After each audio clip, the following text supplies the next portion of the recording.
Good day, Prince Eluemuno. Good day, Chinwe. Okay, Prince, I'm in my bedroom. They're doing some work here, so I can be on camera.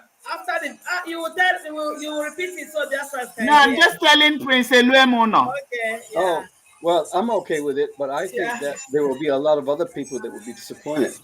Not seeing your face. I know. They would, but they'll just have to deal with it. For today. Thank you. You look so handsome, Prince. I like your outfit. Did you hear that? Yeah. I like your outfit too. Oh, thank you. Thank you. Because I'm not seeing you now to feel relaxed. You know, when we are I know. Yeah, I brought out my nice outfit too with my hair tie, but it didn't work out. Okay, next time. Next Saturday. Yes.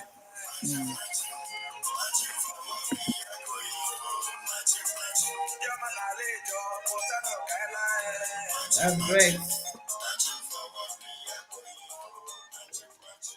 That's beautiful. Welcome everyone. Welcome Mazi Eluemuno. Welcome Ezewine. Please, can you say hi to Biafrans before I say hi to them? Mazi Eluemuno, greet our people. They are here. I greet my people. I greet you all in the language of our ancestors. In the holy language of our ancestors. I greet you all with the words Udo Dirigi. Udo Dirigi. Udo Dirigi. Udo Dirigi. Oh, Biafran, ndewono. Akwa nwanunu nwanyị mamunu. Yes, sir. Yes. Ego na-ekwu Dr. Nelly na-ekene unu ndewonu. Unfortunately, I'm not going to be on camera today because I have a plumbing issue and I have people working at my house. So they're going to be walking up and down and I don't want to put them on camera. I'm actually in my bedroom and I don't want anybody to see my bedroom. So I locked myself inside so that the noise wouldn't be disturbing our program. So hopefully next weekend I'll be on camera and I'm going to be on and see my show tomorrow. So the work will be completed today and I'm going to be on camera to see my people tomorrow. Ndewo, you're welcome. Ndewo. And Biafrans, I said Ndewo, you're welcome. Everybody, you're welcome. Please, can you share this program and let them know? Some of them are complaining they don't get a lot when we are here. Please help us share the program and also tell them that we are here, that our brother is here also to educate us as usual. The ones watching us from YouTube, we are greeting you from here. You are welcome. You are welcome. Yes. Mazi Eluemuno. You know, my second name is Udochi, Udo Dregi. That's my second name. So each time I hear that, I smile. So Biafrans, you are welcome. You are welcome. You are welcome, please. We are going to do it as usual every Saturday. You all know, and by now you should have known that Mazi Eluemuno takes out his time to educate us, because we are going home. Although we are in Biafran land, we have not reached home. We are in our land, but we are still lost. So thank God our brother is helping us to go home and go back to who we really are. You're welcome. And before I ask him to pray, I want to say what I normally say to you. We are here to learn, and we want all of us to open our minds, forget what we have known before, and open your mind, not be biased, and take what you can take, and the one you don't want to take, you can throw them away. But I'm saying to you, it doesn't matter your religion, it doesn't matter what you believe, it doesn't matter where you come from. We are bringing out our history. And in the process of doing that, your village might be mentioned, my village might be mentioned, and any other places that you don't want people to touch also might be mentioned. So please bear with us, and also mind your language in this platform. Our brother Mazi Eluemuno said something that touched me. He was telling us how the manner and the languages we use against each other is so baffling. Please, when we abuse ourselves, when you abuse one another, you are also practically or indirectly or directly abusing yourself, because we all came from the same ancestors. Please, I know that ever since he said that, I have seen that a lot of people have calmed down in the manner and the languages they use on each other, and that is working. So thank you. You are welcome to the program. And I'll also give Mazi Eluemuno to pray. We like our men to always pray for us. That's what we all normally ask you to pray. Mazi Eluemuno, pray like you did the other day. We enjoyed it. You spoke a bit of Igbo, and that's how it goes. Thank you so much. Well, praise God. Thank you for that honor and for that privilege. You know, I learned how to pray when I came to Igbo land. And Queen Mother Catherine Ashelono, Eziwan Catherine Ashelono, she was the one that taught me how to pray. And then I went to see the Dibia, the great Dibia, John Ume, who also displayed and showed me how to pray. And also he has written 2 volumes, Before God is Dibia, which he gives the outline of the prayer and Alpha spirituality. You know, when we pray, we actually are coming into communion with our great spirit, the spirits of our ancestors, the spirits of our fathers and our mothers, the great energy that is in the expanse, in the cosmos. And when we do that, this actual act of coming into communion is symbolized with the offering of the kola nut. The kola nut is the original Eucharist, what is known as the Eucharist in Christianity, or the communion service within Protestantism. This is what the kola nut is. The kola nut is what we do. This is what we as Igbos, or those within African spirituality, this is what we do. We offer the symbol of life, which is the kola. And we usually offer it with wine or some spirit with it. And, you know, Catherine used to wake up, she used to wake me up every morning to have prayer. And it had to be, usually it had to be outside. But if it wasn't outside, it had to be where we would face the outside, you know, like on a balcony or on the rooftop or you know, on the front porch or something. We had to be facing outside. And if we were not outside, we had to face an open window. And so we would invoke our ancestors. We would invoke our deity. We would invoke the Alusi. You know, these are terms that we have in many ways internalized negatively, but we do the same thing in Christianity, only we just use different terms. This just shows you how the language has really robbed us of our true spirituality and the value that is in our spirituality, the great spiritual value that is in our spirituality. So when we offer the kola nut, we are declaring that he who created the kola nut, he who brings the kola nut, brings life. This is our bread of life.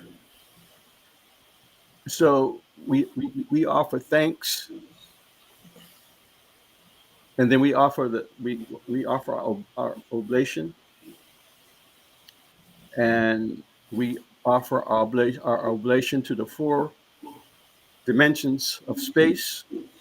Actually, it's the 6 dimensions of space, but we're talking about a perfect cube, a perfect square, the perfect 4 points: north, east, south, west, up, and down. Okay. That's a perfect cube. And so we offer the kola nut in these directions.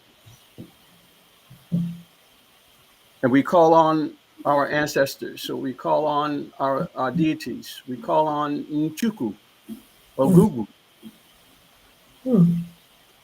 We call on Okeke, Akafo, Opanku, Okuri, Ikokwe.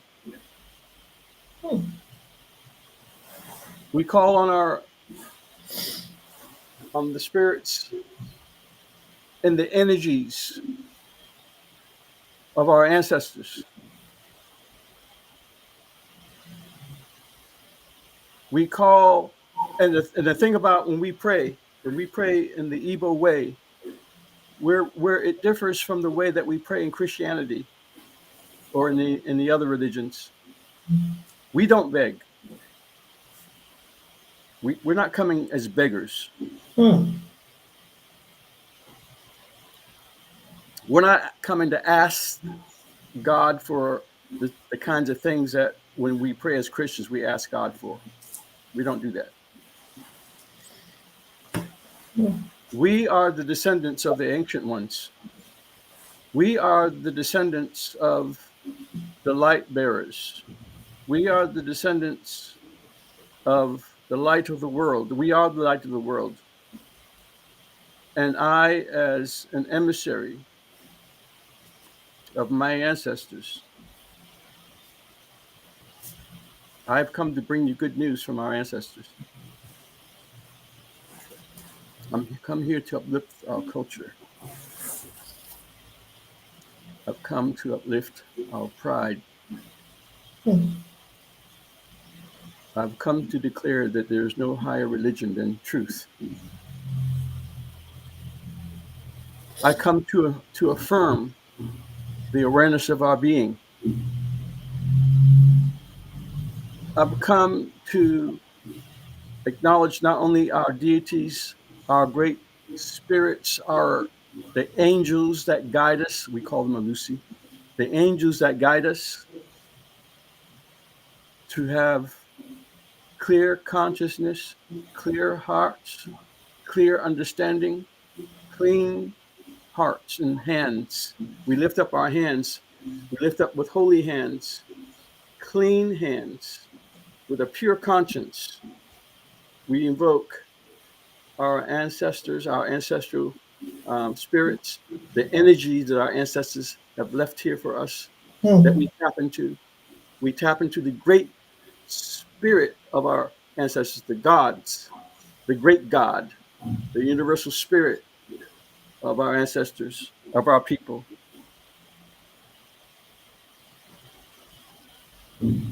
We ask that we may never turn a blind eye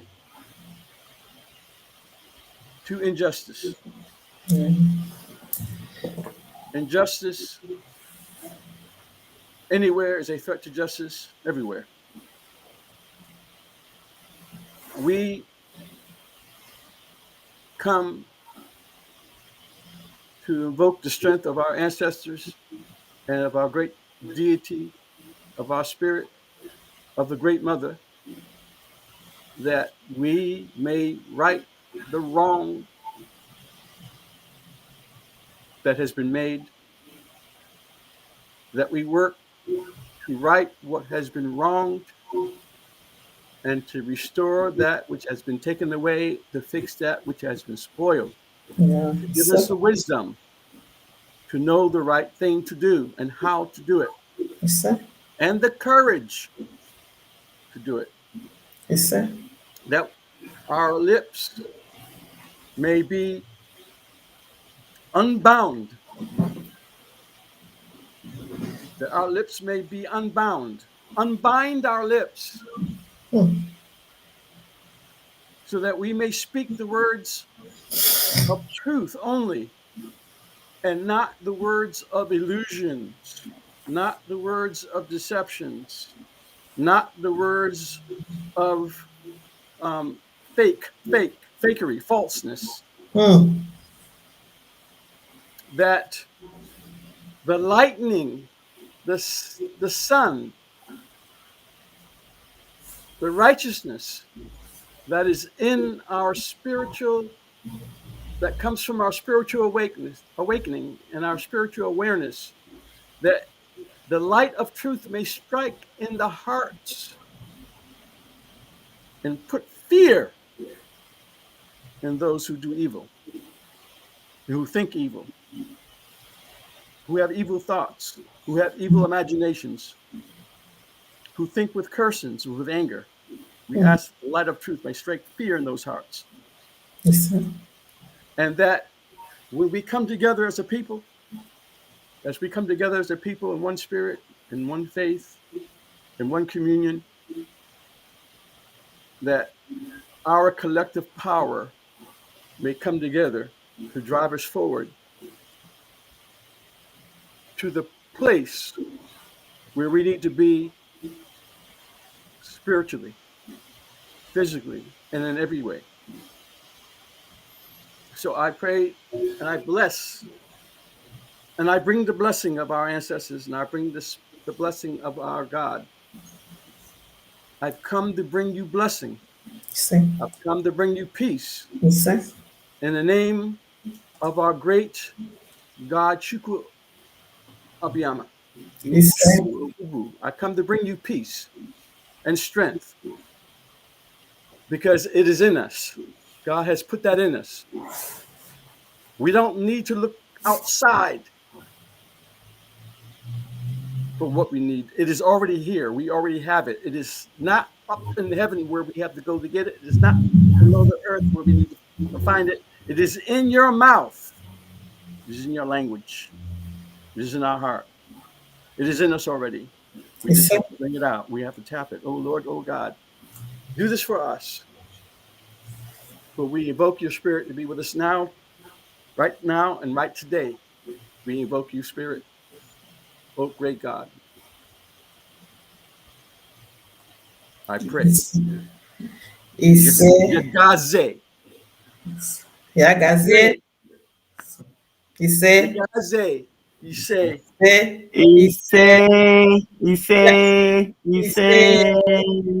Yagazie,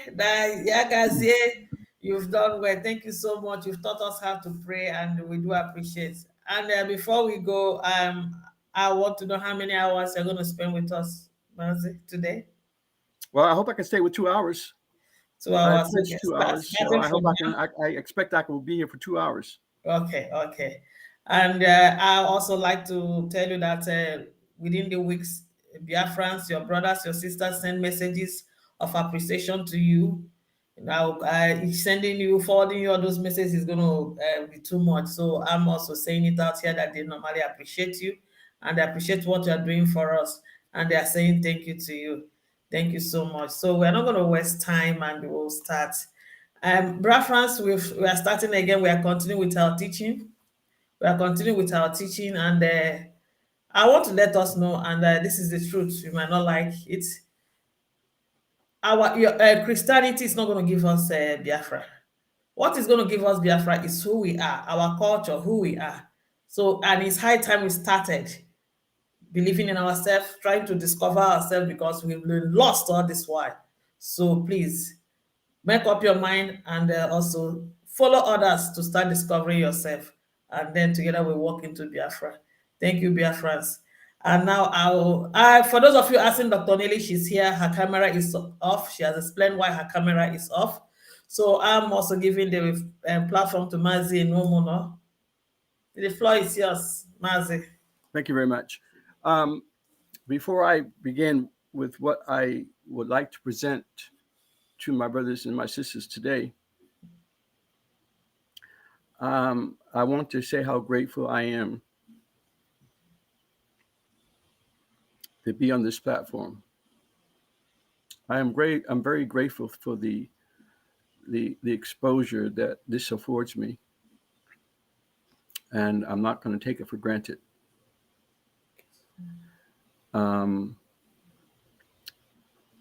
I am not going to let this go to my head.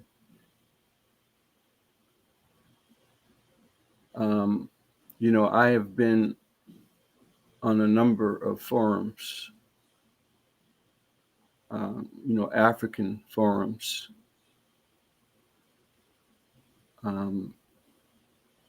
and I am no longer on these forums because they canceled me. They kicked me off because they didn't like the things that I was saying, some of the things that you're going to hear today. So I'm not going to be disappointed. I'm not going to be angry. I'm not going to be upset if the same thing happens here. I would at least, given what it has been destined for me to give, and I'm going to leave it with my brothers and sisters to consider. I can only ask that you just open up your minds.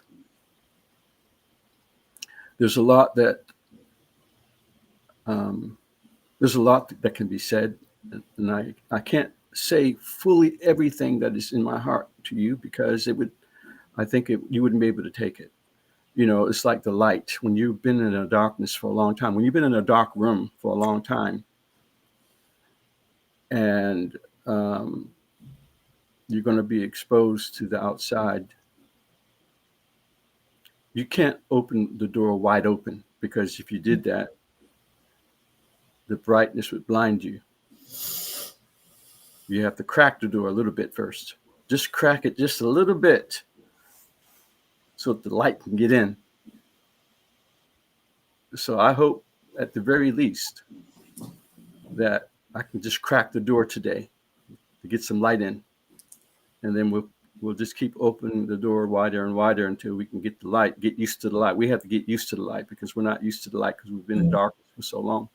And so therefore we would have a tendency to go like this. When the light hits your eyes, the automatic reaction is you go like this. Yeah, of course. Because it's too bright. I'm going to try not to make everyone go like this.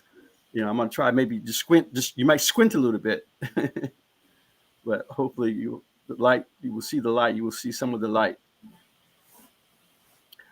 I am going to present to my brothers and sisters today the thing that I first presented when I first came to Nigeria.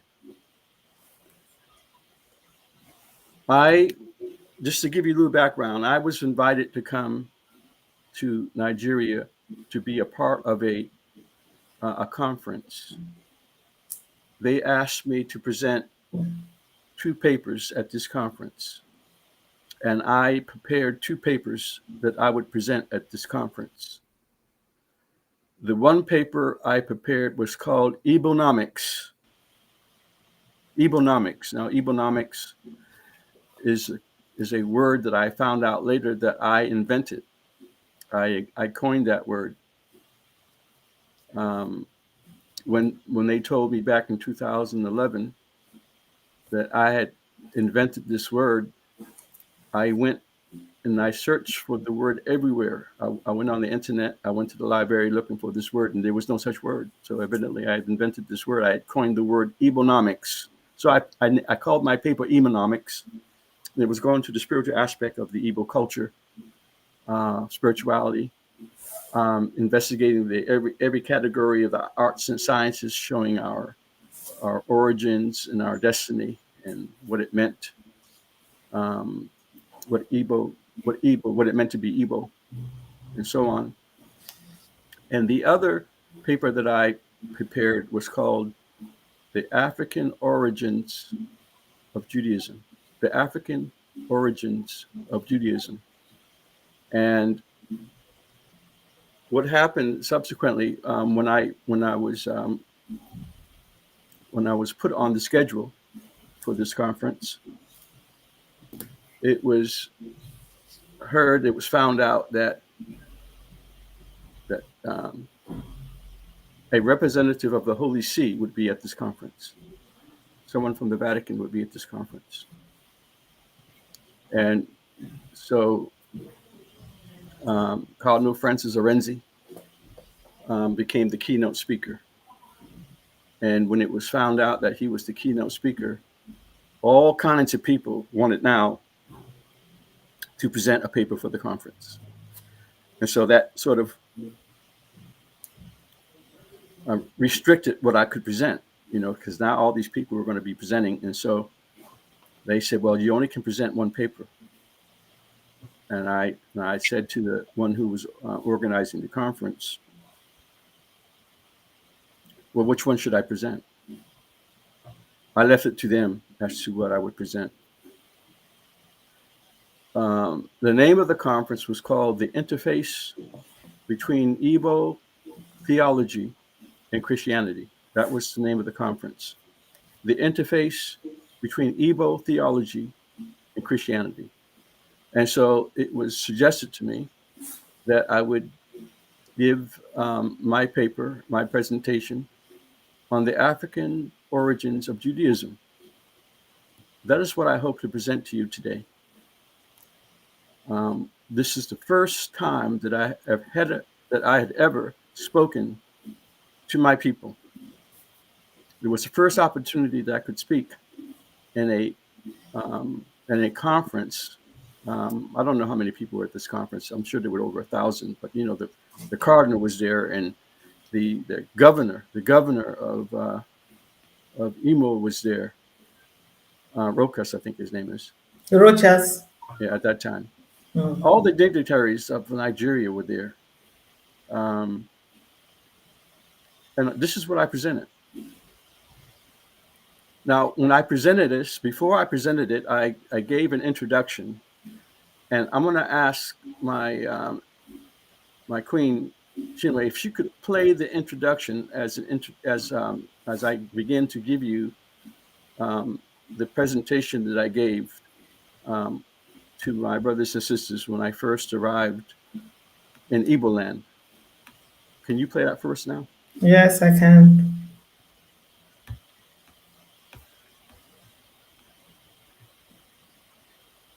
The field Negro, back during slavery. There was two kinds of slaves. There was the house Negro and the field Negro. The house Negro, they lived in the house with master. They dressed pretty good. They ate good because they ate his food, what he left. They lived in the attic or the basement, but still they lived near their master.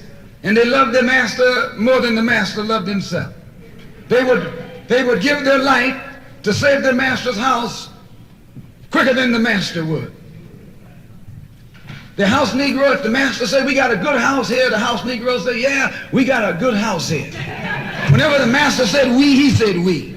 That's how you can tell a house Negro. If the master's house caught on fire, the house Negro would fight harder to put the blaze out than the master would. If the master got sick, the house Negro would say, what's the matter, boss? We sick. We sick.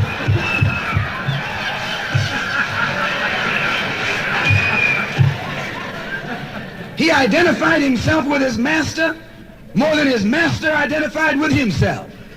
And if you came to the house Negro and said, let's run away, let's escape, let's separate, that house Negro would look at you and say, man, you crazy. What you mean separate? Where is there a better house than this? Where can I wear better clothes than this? Where can I eat better food than this? That was that house Negro. In those days, he was called a house nigger.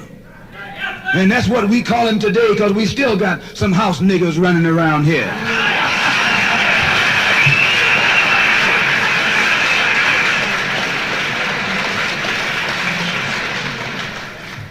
This modern house Negro loves his master. He wants to live near him.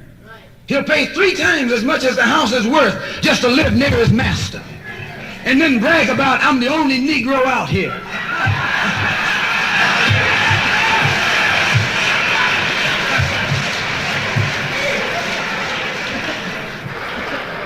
I'm the only one on my job. I'm the only one in this school. You nothing but a house Negro. And if someone come to you right now and say, let's separate, you say the same thing that the house Negro said on the plantation. What you mean separate? From America? This good white man?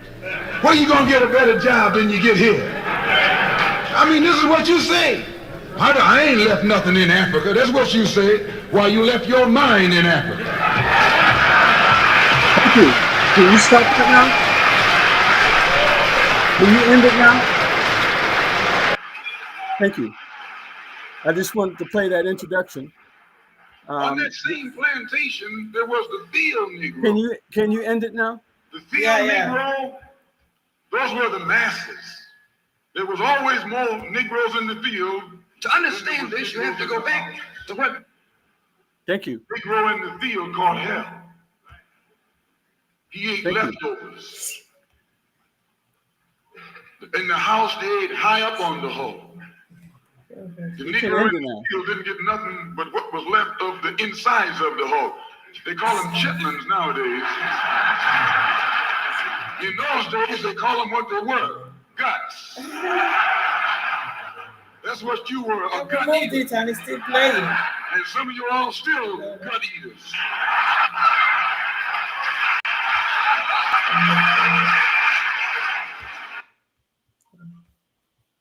Thank you.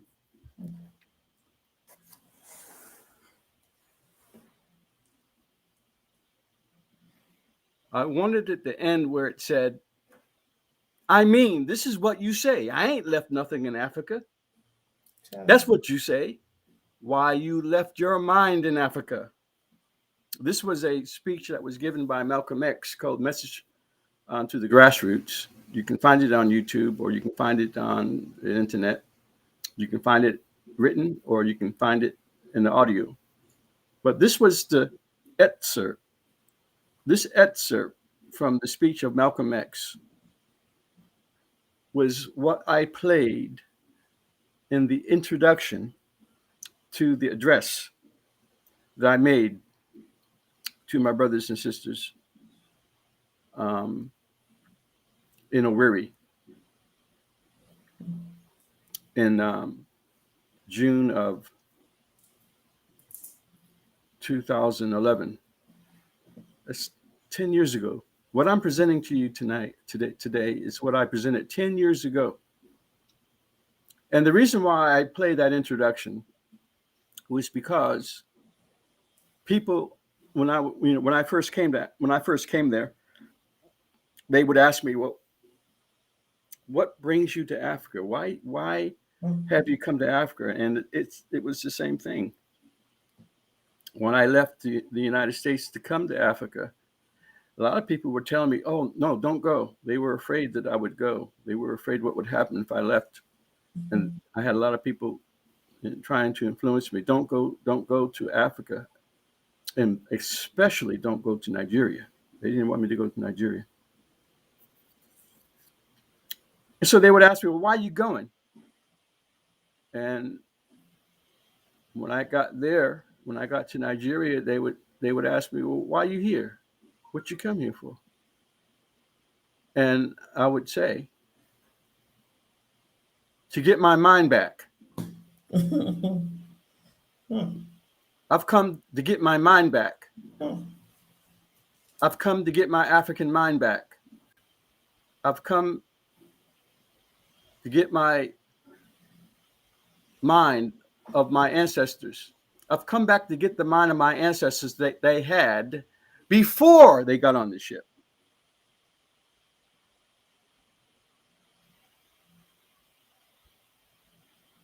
And then I remind them,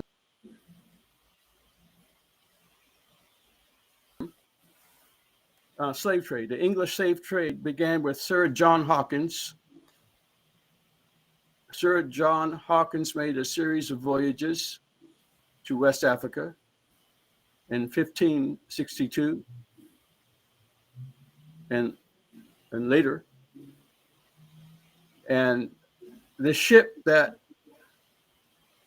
John Hawkins had, the name of his ship was called Jesus. Jesus of Lubeck.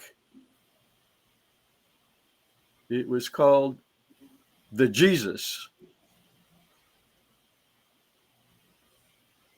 John Hawkins wrote, the Jesus, our chief ship, played a leading role in the slave trade that was kept up until the middle of the 17th century, when the English started to charter slave trading companies. They began to appear, these slave trading companies. You know, the slave trade was a big commercial world enterprise. It was a world system.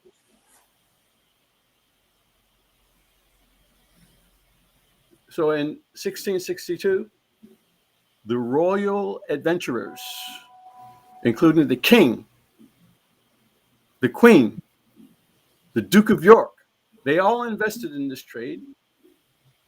And finally, what was called the Royal African Company.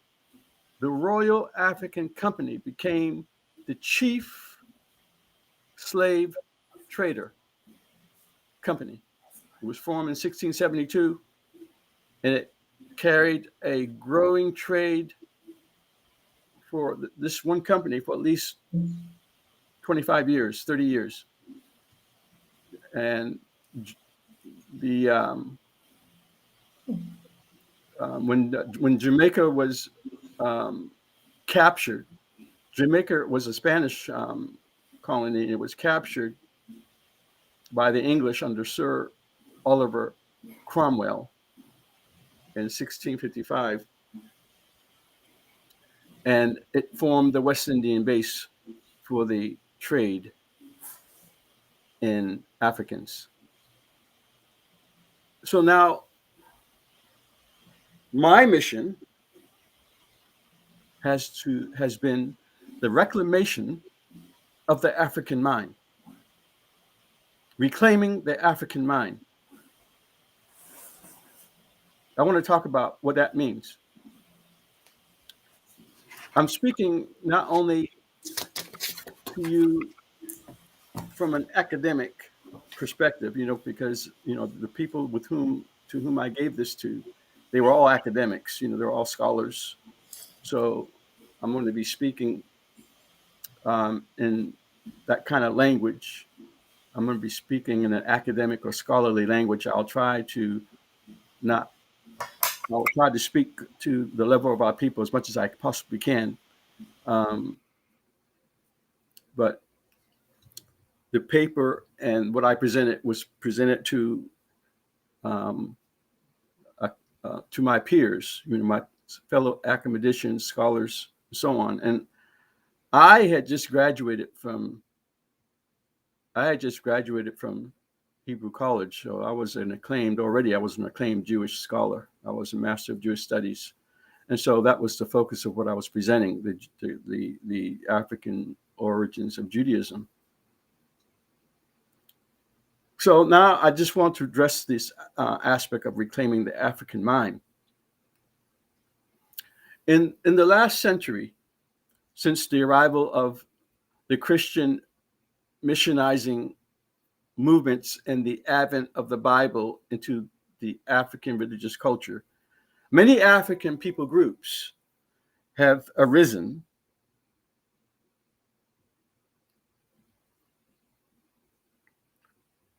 claiming Jewish origins and identity. This idea of these different African people groups claiming Jewish origins and identity, this began with the arrival of the Christian missionizing movements and the advent of the Bible into African religious culture. This is when it began. I will focus on this phenomenon by examining some of the claims of the various African people groups, the evidences that are used to sustain their claims, and the origins of these claims. What are these claims of these people's group, of these people groups? What are the claims of these people groups? What are they saying with respect to their Jewish identity? What are they saying to make this claim of Jewish origins or Jewish identity? What are the evidences of and the origins of such claims? And why do such claims seem to resonate so strongly with these particular African people groups? Are such claims legitimate? Are they viable? Are they valid? I will attempt to approach the examination of such claims using the academic disciplines of history, science, Western literature, African literature, accounts of oral traditions and religious traditions. I will also introduce a new thought or a hypothesis that I formulated as a result of my studies when I was in Hebrew College in my own research. And it is called the Africa-Israel hypothesis. The Africa-Israel hypothesis. You can Google it. The Africa-Israel hypothesis. The Africa-Israel hypothesis. What is the African or the Africa-Israel hypothesis? It is a proposal that attempts to address the question of the Jewish, Hebrew, or Israelite identity or origins of indigenous African people groups, such as the Kela or Agu of East Africa, the Luba of Central Africa, the Igbo of West Africa, the Yoruba of West Africa, the Limba of South Africa, the Tutsi, and other people groups from Africa and the Africa diaspora. These particular people groups have something within their culture, within their understanding, their reformulation of their history.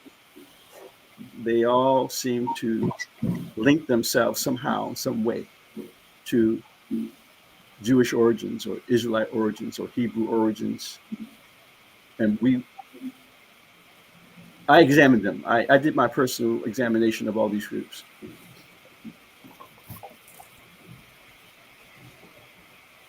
Since the introduction of the Bible, of European and American missionaries, including the Black Americans, because we were introduced to it too. When we became slaves, we were introduced to the Bible. When they brought us over here from Africa, they took away everything. They took away our language. They took away our culture. They took away our music. Well, they couldn't take away too much music. They tried to take away our voodoo, but they couldn't take that away. They couldn't entirely take that away, but they took away as much as they possibly could from our consciousness. And what they gave us in return was the Bible. We had no history. We had no idea where we came from. the only inkling of our humanity, the only inkling of any kind of culture aside the culture that we were enslaved in, we got it from the Bible. So since the introduction of the Bible, of European and American missionaries, including Black Americans,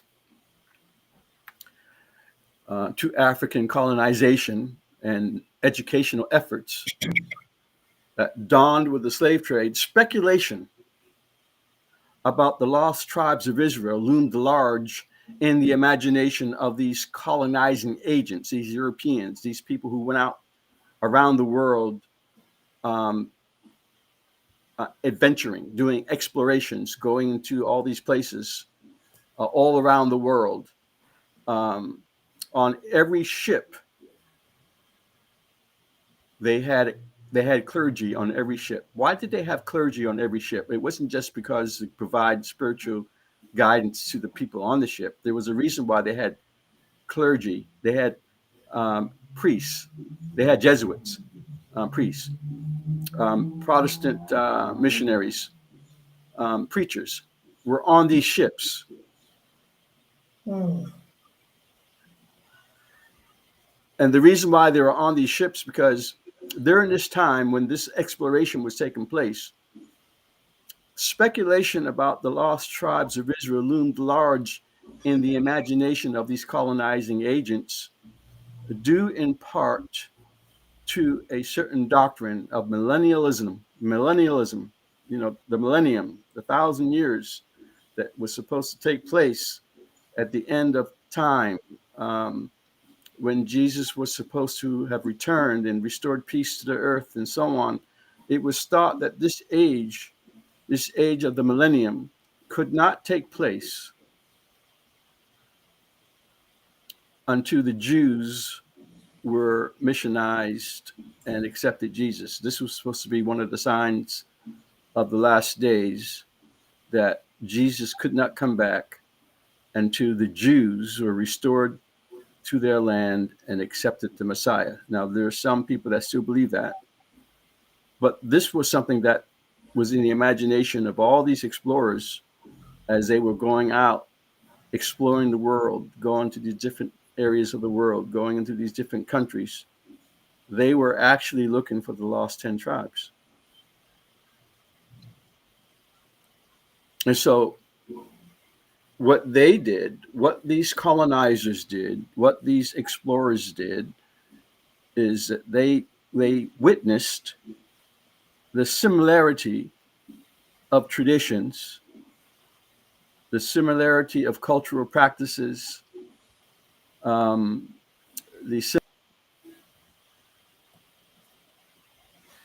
similarity of the moral and ethical to Jewish precepts and practices as found in the Hebrew scriptures.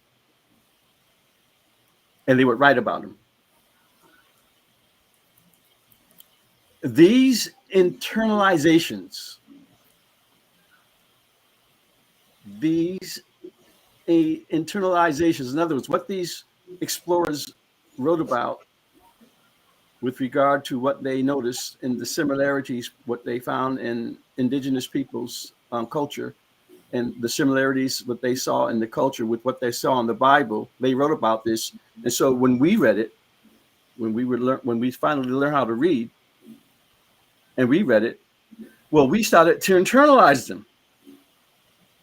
We started to believe what they wrote.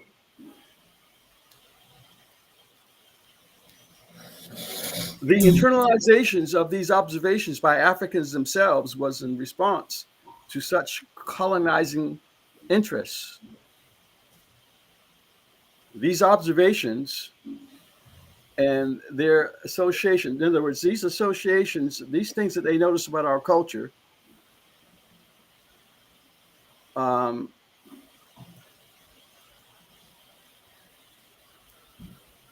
they resulted in the phenomena of Hebrew or Israelite identity being claimed by these various African people groups. Now, the Africa-Israel hypothesis turns this current trend in African Israelite identity on its head. It's turning it upside down by proposing that what we find as evidence of Hebrew identity in Africa is instead evidence not of the Hebrew origins into Africa,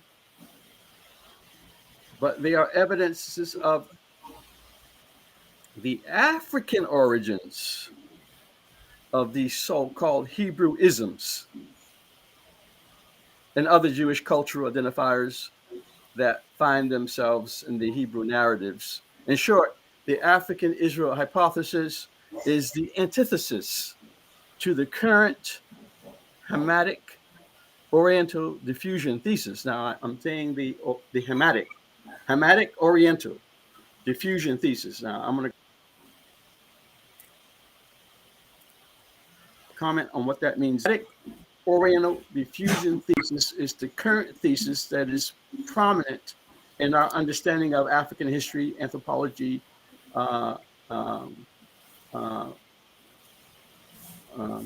anthropology, and the study of paleontology and all these other sciences that seeks to establish and validate such claims. It is this thesis that is the major biblical paradigm that has laid claim to the African mind. I'm setting up what is in your mind right now compared to what should be in your mind. So I'm going to give what is called an epistemological introduction into what is called the Hamitic hypothesis. The Hamitic hypothesis. Now, some of you already know what I'm talking about, but I'm sure there's a great many of you that don't understand what I'm talking about, and I'm going to try to break it down. The epistemological origin, that is epistemology. Epistemology is the study of knowledge. And so when I talk about the epistemological origins of the Hamitic hypothesis, it is talking about what is known. How do we know? Epistemology is the study of how we know things. So how do we know about the Hamitic hypothesis and how that has affected the way we as Africans think right today? So when researching the origins of African Jewish identity phenomena, it is to be noted that such claims do not originate within the tradition. It does not originate within the tradition of the African indigenes themselves. In other words, you will never find an ancient explorer who has gone into Africa writing down the oral traditions of the people or doing a history verbatim from the people themselves. When they write these things down, when they write these things out from the people, as the people are telling them this, there is no record in those. There is no indication in those records that they took of anyone of African origin appealing to an outside diffusion, or that they come from somewhere outside. They never got that. That's something that came about from the colonial conversation, which I'm going to go over. It did not come from the African indigenes themselves. We must go to the Hamitic hypothesis. The Hamitic hypothesis. This was the major hypothesis that formed the perspective of the European colonizers' encounter with Africa and other indigenous peoples. To do that, we must consult Western literature. And the most dominant, if not the most single document from which the Hamitic hypothesis owes its origin is the Bible. Western literature is widely read in the third world, in these developing countries. Africa is looked upon as being the third world because Africa is a developing continent, wherein there are many countries who are developing. Not least among them is Nigeria. Western literature is widely read in the third world, especially in sub-Saharan Africa, and the Bible ranks first in circulation, in publication, as a result of the European missionaries. The effect of Western literature generally, and the Bible in particular, as the most effective weapon upon the colonization of the African mind and psyche cannot be underestimated. I call it the zapping of the African mind. The zapping of the African mind. I want to talk about Western literature in Nigeria, how this developed in Nigeria. The history of book development, and I think I've talked about this a little bit in the past, the history of book development in Nigeria can be traced to the Scottish Presbyterian mission led by Reverend Hope Waddell, who arrived in Calabar from Jamaica in the year 1846, bringing with him a lithographic press and a conventional press, a letterpress for press printing. And he published the first printed materials in Nigeria. Now, you have a gentleman, I think he's with the Sun Times. I'm not sure. He's a correspondent with the Sun Times, which is a Nigerian publication or newspaper. But Benga Osiniake is his name. Benga Osiniake. He's the editor-in-chief at Church Times Agency, Nigeria. He wrote an interesting article called The Basis of the Christian Faith. And I want to read a little bit of what he said in this article. This is what he says. He says, "What gladdens my heart is that Christianity and civilization are compatible. What gladdens my heart is that Christianity and civilization are compatible." He wrote this in 2011. The first book ever printed by the Gutenberg Press, the first press in the world, was the Bible. The first book in Nigeria that was ever printed is the Book of Romans. The idea of book publishing came about in the course of the evolution of the Bible. Christianity has helped to preserve languages and culture. Can you imagine Nigeria without the Christian faith? When the white people came with the gospel, they came with education, and they helped indigenes to preserve their customs, traditions, and language in written form. Now, that's the end of the quote. This is written by a Nigerian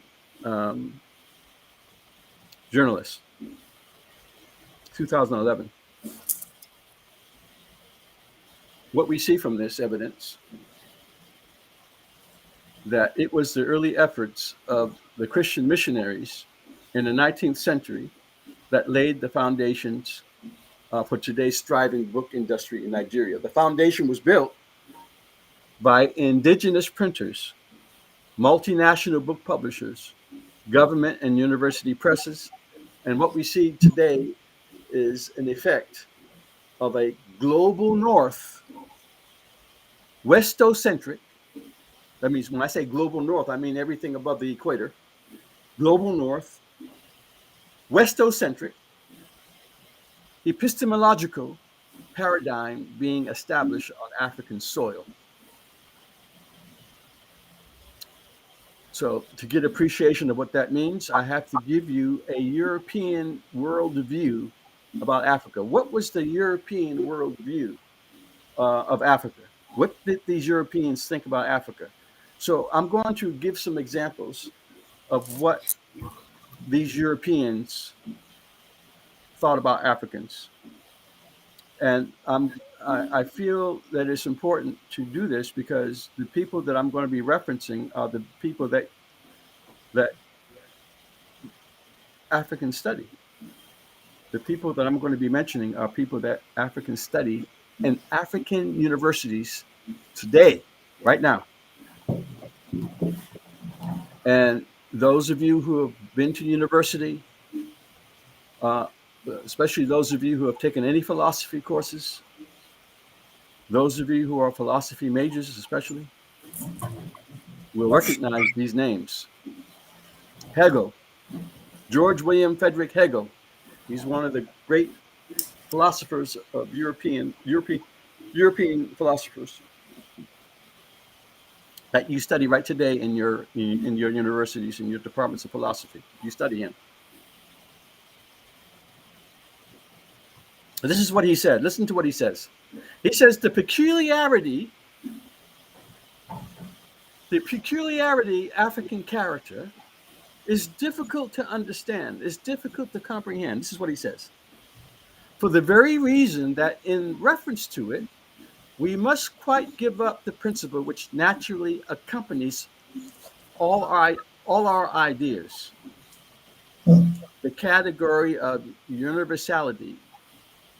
The Negro life, the characteristic point is the fact that consciousness has not yet attained to the realization of any substantial objective existence. I'm sorry. Forgive me. He says, in the Negro life, the characteristic point is the fact that consciousness has not yet attained to the realization of any substantial objective existence, as for example, God. There's no conception of God. These Africans, they have no conception of God. They have no conception of the law, in which the interest of man's volition is involved, and in which he realizes his own being. This distinction between himself as an individual and the universality of his essential being, the African and the uniform, undeveloped oneness of his existence, has not yet attained. So that the knowledge of an absolute being, an other, and a higher than his individual self is entirely wanting. The Negro is already observed, exhibits the natural man in his completely wild and untamed state. We must lay aside all thought of reverence and morality, all that we call feeling, if we would rightly comprehend him. There is nothing harmonious with humanity to be found in this type of character. This is what Hegel, the great philosopher that you study in your universities, this is what he said about you. Now I'm going to go to another person who was a great explorer, Sir Richard Burton. He was an English explorer. He went all through Africa, exploring African people groups. And this is what he said. Mind you, now I'm trying to give you the mindset of the African epistemology, the European epistemology of Africa, what they understood and what they knew about Africa. This is what Burton said. Burton said, the study of psychology in Eastern Africa is the study of man's rudimental mind. When subject to the agency of material nature, he neither progresses or retrogrades. He would appear rather degeneracy from the civilized man than a savage rising to the first step, were it not for his apparent incapacity for improvement. He has not the ring of the true metal. There is no rich nature, as with the New Zealander, for education to cultivate. He seems to belong to one of those childish races which, never rising to man's estate, fall like worn-out links from the great chain of animated nature. Oh, it gets better. It gets better. There is another philosopher, a great philosopher, George Cuvier. You study him too. He lived between 1769 and 1832. And he was considered the Aristotle of his age. He was the founder of the sciences of what we call geology and paleontology and comparative anatomy. And he wrote 16. He wrote a major volume, a major work of 16 volumes, and they're still studied today. They're called The Animal Kingdom. He wrote this in 1812, and this is what he said. He said that the African is the most degraded of human races, and whose form approaches that of the beast, and whose intelligence is nowhere great enough to arrive at regular governance. You were no better than an animal. Didn't know how to govern yourself. Then there's Samuel White Baker. He wrote in the 1800s in reference to African achievements. This is what he wrote in 1866. He said, "Human nature, viewed in its crudest state, as seen among African savages, is quite on the level with that of a brute, and not to be compared with the noble character of a dog. There is neither gratitude, pity, love, or self-denial, no idea of duty, no religion, nothing but covetousness, ingratitude, selfish, and cruelty." He said y'all were no better than a dog.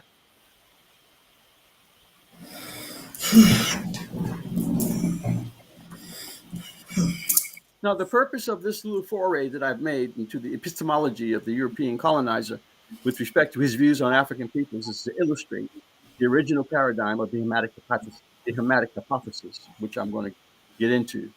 Because what I've just related to you was what the intelligentsia, this is what the intellectuals, these were what the scholars, the people that people looked up to for knowledge, this is what they were saying about Africa and Africans. This is what they were saying about us. This is what they were saying about you. This is the mind that we have. This is the mind that we have right now. This is the zapping of the African mind, okay? I'm saying to you. Now I'm going to give you the intellectual origins of the Hamitic hypothesis. The Hamitic hypothesis. I'm going to give you a brief epistemological review of the Hamitic hypothesis. I hope that you can appreciate what I'm saying, because you are afflicted with this. You don't know it. So we're trying to identify the problem so we can correct the problem. And this is the problem. The Hamitic hypothesis owes its origin to the words in the Bible used by Jews and Christians to justify the enslavement and the colonization of Black Africans. The biblical origins of the Hamitic hypothesis give legitimacy to the idea that Black inferiority, as espoused by Hegel, Burton, Cuvier, and all these people who I just mentioned, that this was something that was divinely sanctioned by God.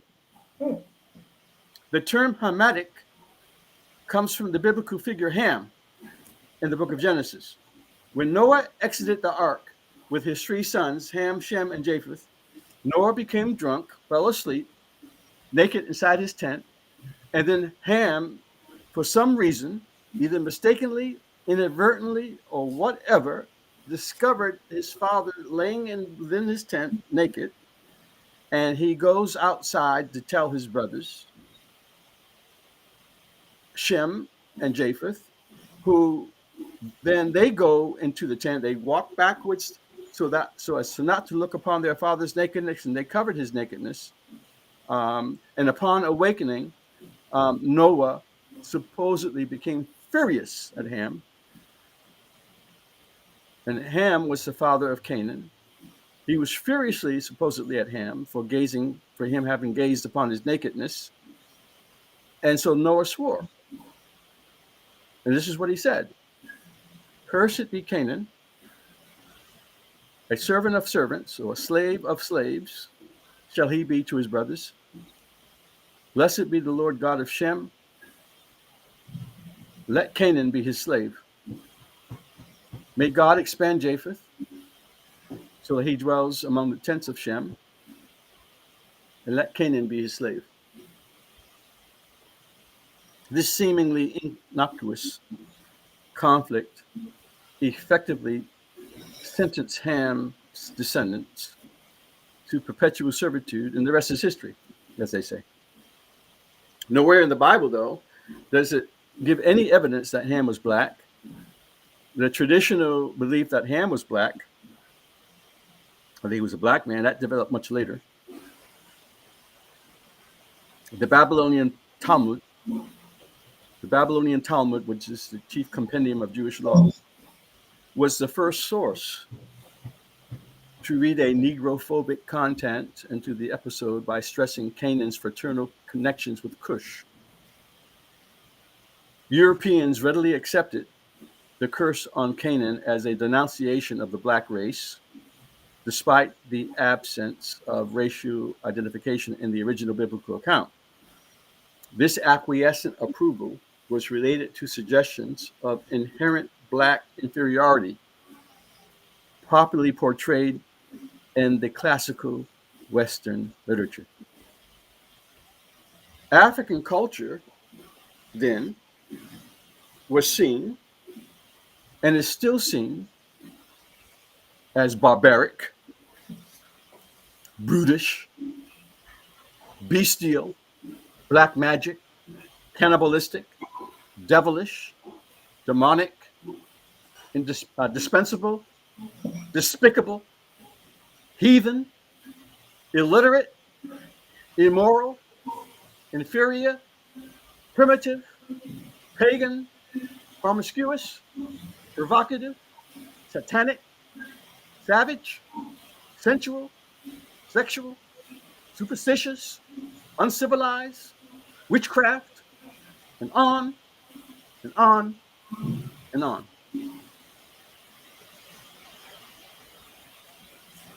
That is how they portrayed Africans, and that is what they believe, some of them still believe, about Africans, and some of you all still believe. Now, how did this affect the African mind in Nigeria? How did this metamorphosis of the Hamitic hypothesis, we're going to see how this affected, this Hamitic hypothesis affected how it was used in the colonial period. This is very important, what I'm going to present to you now. How was this formulated in the colonial period? So the Hamitic paradigm drastically changed. It drastically changed after Napoleon's expedition to Egypt in the early 19th century. The French archaeologists had uncovered the forgotten grandeur of the black African civilization that had flourished more than 1,000 years before Greece and Rome. The conclusion that Egypt was black or Negroid was totally unacceptable to the European intellectual community. They couldn't accept the fact that these people were black. So to combat this theory of black intellectual equality, European theologians and ethnographers reformulated the premises of the Hamitic hypothesis. And they postulated that in the Bible, Noah had only explicitly cursed Canaan. Thus, Ham and his other sons were technically not condemned to a life of servitude. Ham's son, Mizraim, was subsequently identified as the patriarch of Egypt. You know, the Arabic word for Egypt is Mizraim. Mizraim was the first son of Ham. Ham's son Mizraim was identified as the patriarch of Egypt, leaving Canaan and his progeny alone to assume the malediction of slavery, of perpetual slavery. So now, having freed Ham from the curse of Noah, it was agreed that Ham must have been white. Edith R. Sanders, who was a great scholar, friend of mine, a scholastic colleague, she published a pioneering critique on the Hamitic hypothesis in 1969, in which she said, the Egyptians emerged as Hamites, Caucasoid, uncursed, and capable of high civilization. And our great scholar, our great black African scholar, W.E.B. Du Bois, had critically observed that as a result of this reformulation of the Hamitic hypothesis, this is what he said. He said, all history, all science was changed to fit this new condition. Africa had no history. Wherever there was history in Africa or civilization, it was of white origin. And the fact that it was civilization proved that it was white.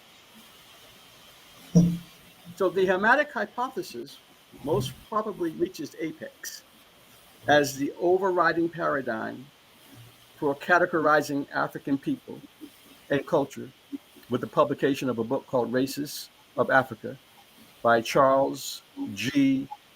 Seligman in 1930. Seligman argues that Africa can be divided into two separate racial regions. The people of Northern Division are essentially white or light-skinned Hamites or European type, while the Southern Division is populated by dark-skinned Negroes with spiraled hair. The Hamites, who belong to the great branch of mankind as the whites, entered Africa from Mesopotamia and gradually intermixed with the indigenous black Negroes. In so doing, the Hamites knowingly spread their own advanced civilization to their less fortunate Negro counterparts. Thus, according to this reformulated Hamitic hypothesis, any civilized achievement to be found among primitive people could be explained only by outside influences. Now, we're getting closer to the idea of Jewish identity in the colonial discourse then and where it is now. So with the introduction of the Bible into Africa and the Hamitic thesis, with the introduction of the Bible into Africa, the Hamitic thesis became part and parcel of the Hebrew colonial discourse. The Christian doctrine of millennialism advanced the idea that before the Parousia, that is, before Jesus comes again, what is called the second coming of Jesus Christ, the nation of Israel would be restored and the Jews would be converted to Christianity. Thus, a search for the lost tribes of Israel was a part of the religious imagination of European colonial missionaries, the colonial vestiges of which remain alive to this day. I have a colleague, his name is Tudor Parfit. Tudor Parfit, he is a professor of the School of Oriental and African Studies the University of London. Some of you may know of, have heard of Tudor Parfit. Tudor Parfit, Dr. Tudor Parfit, Professor Tudor Parfit is a colleague of mine. This is what he said, and this is very interesting what he says. He notes that Israelite identities were constructed almost everywhere in the colonial situation. Israelite identities were constructed almost everywhere in the colonial situation and were subsequently internalized by a surprising variety of peoples. Beginning from the beginning of colonial intervention in West Africa, an Israelite discourse penetrated everywhere. I shall give just a few examples. This is Tudor Parfit still speaking here. G.T. Basden.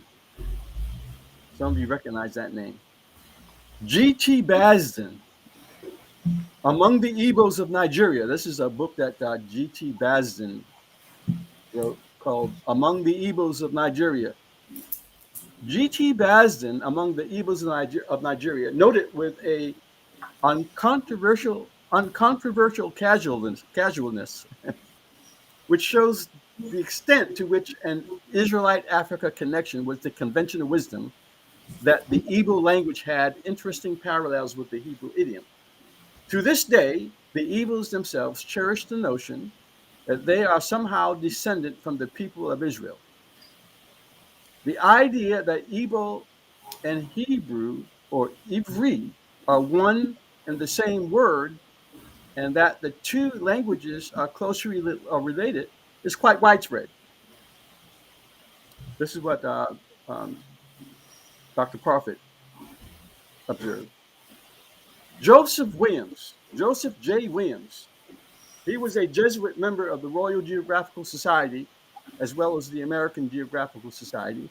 He claimed to have found traces of Hebrew language and of Jewish culture among the Ashanti of Ghana. Another author, his name is D. Campbell. He writes in a book called The Heart of Bantuland. The Heart of Bantuland. This is what he wrote. Northward of Katanga lives one of the greatest tribes of Central Africa, the Baluba, who are of undoubted Semitic origin. The name Baluba means the lost tribe, and their language and customs have many Hebrew affinities. Their name for an idea of God with their word for water and people and many other words and ideas show their Semitic strain. W.T. Brownlee, past Chief Magistrate of the Transcaspian territory, speculates on the origins of the Zosa witchcraft beliefs and those of ancient Israel as they are recorded in the Old Testament, supporting history with reference to the history of gold mining and the origin of Zimbabwe, which was surprisingly undertaken by the ancient Hebrews and Phoenicians, and assuming that the ancient Jews acquired their gold in South Africa. Brownlee asserts that the Xhosa people have, in the past, had direct connections with Jews. In conclusion, Brownlee draws out a comparison that links Xhosa practices not only to Jewish customs, but also to those of the ancient Hebrews and Phoenicians. Lewis C. Thompson, in the Balemba of Southern Rhodesia, gives a brief description of the geographical location, historical origins, and allegedly degenerate religious beliefs and rituals of the Lemba of the northern Transvaal and southern Rhodesia. Thompson highlights features presumed to be distinctive of Semitic or Arabic origin. Notably, the writer recalls that the Lemba, like the Salamzim, or the Muslims, African Muslims, they call them Salamzim, or the African, or the Falasha, the Black Jews of Abyssinia, believed the year to have started only after a new moon had been observed. Similarly, the Lemba priesthood was a hereditary class of persons, signaling, the writer asserts, the superior intellect that these Bantu peoples have and their obvious etiology, that is, their origins in the ancient Near East. Brief notes on the sacred groves of the Lemba and their rituals and taboos associated with birth, marriage, and death are included. The paper ends with an account of Lemba industries, most notably their involvement in the mining and smelting of gold and copper. The paper is annotated and cites the only references made to the Lemba in the 19th century. So what I'm trying to show here is what the colonial conversation was with respect to Jewish identity that they saw among African people groups. They didn't get this idea from the African people groups themselves. This is the result of their gazing. They're looking for the lost tribes. They're going around the world looking for the lost tribes, and they're indicating that any civilization that we discover must be because they have outside origins. That any civilization that we see anywhere among Black people or among Africans, it has to come from outside origins because Africans have no understanding of civility. Their understanding doesn't rise any higher, and their moral qualities do not rise any higher than a brute or than a dog. So now They're looking for any semblance of civility, morality, culture.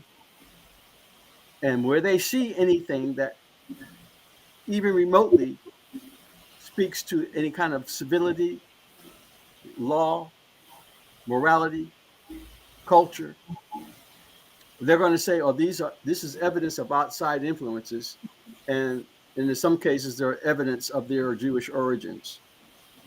Now, why was it important for the colonials, especially people like B.T. Badston, to make a case of these people groups having Hebrew, Israel, Jewish origins? Why were they so anxious? Why were they so quick to assign these types of observations to African people groups? Not just African people groups, but many other indigenous people groups around the world. As I said to you earlier, that they would always, in their ships, take along with them clergy. They would take along with them clergy with their Bibles, because, as I indicated, when they were going throughout their great explorations in the world of discovery, not only were they looking for interests to make money, that is slavery, or to subjugate and to exploit, but they were also looking for these lost tribes. And they would quickly assign, for instance, G.T. Badson quickly assigned, the idea of the Igbos being Jews. Why? Why would he do that? I mean, yes, there are some similarities that we find in the Igbo culture that we find in the Bible. But the Igbo make the mistake of saying, well, we got it from the Bible. No, you didn't get it from the Bible. The Bible got it from you. But Badson was quick to make this observation, and as we have seen, it is part of the colonial conversation. They wanted to ascribe these identities to these indigenous groups to justify their enslavement and to justify their colonization. Because they're saying, well, these people are the lost tribes of Israel. And since Israel never received the gospel because they were scattered, now we're going to give them the gospel. We're going to give the gospel to these lost Jews so they can come up to speed with the rest of us Christians and accept Christianity. That's why they made you Jews. They made you Jews so that they can Christianize you and bring you up to speed, along with the rest of the Christians and along with the rest of the Jews, because the Jews, before Jesus comes, they have to be restored, and they have to accept Jesus. And you all, as the lost 10 tribes, you have to be converted, and you have to receive Jesus too. And that's the reason why they made you Jews. So now I'm going to come to the peculiar case of Igbo Jewish identity. Now, since I presented this paper, I'm in Igbo land, I'm in Owerri, and I'm making this presentation as I'm making it to you right now. I made this presentation in Igbo land. And because I was making this presentation in Igbo land, I would be remiss if I didn't devote some particular attention to the Igbo Jewish identity phenomena. There can be no doubt that this is probably one of the most profound effects that Western literature, and in particular the Bible, has had upon Igbo culture. It has been noted that for many African ethnic groups, there is one main document written by an outsider, usually an anthropologist, a colonial officer, or a missionary, in which the characteristics of an ethnic group or its culture and history is laid down. These great ethnographers, people who write about ethnicities, these great cultural documenters, these great observers of cultures, of peoples, they wrote down what they observed. They laid it all down, like J.T. Badson's the Igbo. Those were his observations. He wrote them down.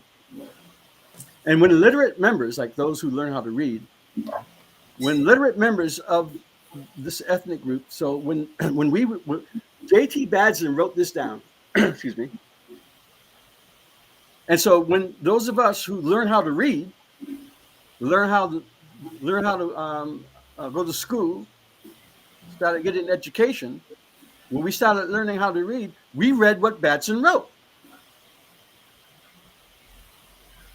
When the literate members of the ethnic group undertake to write the history or ethnography of their own group, that is, when we're gonna now start to write about ourselves, we're gonna go to these people who wrote about us already. We're not going deep. We're not going in the ground. We're going to these people who have written about us, and we're going to study what they wrote. You see, this is what Ikwando, is that his name? Yeah, You know, he was Ecuador. Yeah, he was a good student. Yeah, he was a good Christian student. Did you know that? He learned from the Christian universities. He learned from the Christian academics. He learned from all these people in the universities, and he had his limited experience from the time that he was a child. This is what his recollections were about his culture from what he was a child. The rest of what he learned about, he learned from these colonizers. Okay? So let's just keep that in mind when we start reading about what he wrote. Yeah. He was an educated man. He was educated in the best universities of Europe. And I've just given you what the paradigm of Europeans were on Africans. So once we become educated now, we're going to write about ourselves. We're going to go to these great people who have done all these explorations and have done all these ethnographic studies, who have done all this anthropological studies, who have done all this work. And we're going to go to them because they're the educators. They're the ones who have the books, and we're going to study from their books. And so when we start relying on these, foreign authorities for our own history of our own group. So on this issue, G.I. Jones, this is another colonizer officer, G.I. Jones. Some of you recognize this from your own history, from your own research, maybe from what you learned in school already. G.I. Jones, a colonial officer who later became a social anthropologist, remarked that any monograph written by an anthropologist or a particular tribe and accessible to its literal members becomes the tribal Bible, the charter of its traditional history and colonial culture and its culture. So what has happened is the book, The Igbos of Nigeria, written by G.T. Badson, who was a priest, that book has become the Igbo Bible of their culture, of their history. And we swallow it hook, line, and sinker because we like what he said. We like what G.T. Badson said about Igbos being Jews. We like that. Not realizing that the reason why he made you Jews was so that it would be better able to colonize you. In other words, Badson took his information, what he wrote, he took it to England. He made this presentation to the English in order to convince the English that they needed to go into Nigeria to help these Jews become Christians. That's the reason why he called y'all Jews, not because you were really Jews. He wanted to give a dog a bad name so that he could kill it. He wanted to make you Jews so that he could wipe out your culture and give you Christianity. So that becomes your Bible now. This book by G.T. Badson has become the Igbo Bible. This is what they reference when they want to talk about their past. They're going to say, well, see what look what this white man said about us. See, even they admit that we're Jews. So if the white man says we're Jews, we must be Jews. This is what you believe. This is what you say when you read these colonial literature about what these colonials and these colonists and these people, they wrote about your culture. You believe what they wrote about you, and you internalize it, and therefore this is why you think the way you do. Your mind has been zapped.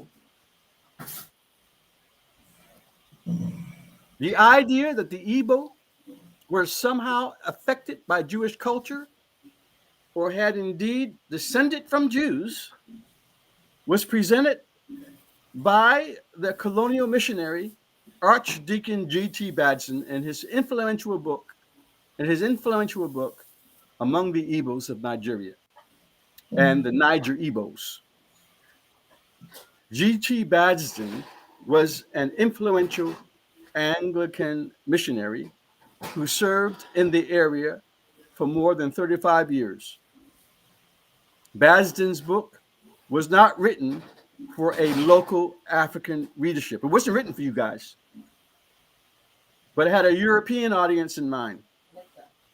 Therefore, Badson argues in the introduction to Among the Igbos that the black man himself does not know his own mind. He does the most extraordinary things and cannot explain why he does them. He is not controlled by logic. He is the victim of circumstance. And his policy is very largely one of drift.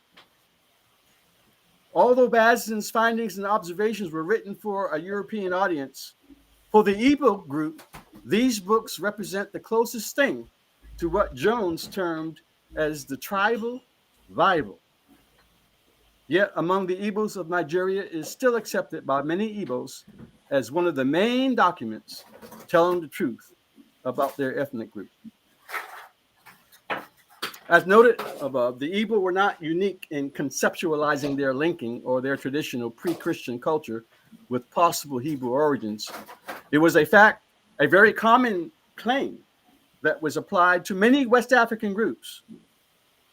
Nor was it particularly new for the Igbo, because Oluoda Ikweanu, a former slave who published his autobiography in 1789, had already suggested connections between the lost tribes of Israel and his own Igbo people. Likewise, James Africanus Horton, in his 1868 volume on West African countries and peoples, argued that the Igbo religion showed clearly that they were one of Israel's lost tribes. Nevertheless, this perspective was absent from the local Christian discourse on Igbo traditional culture until the early 20th century.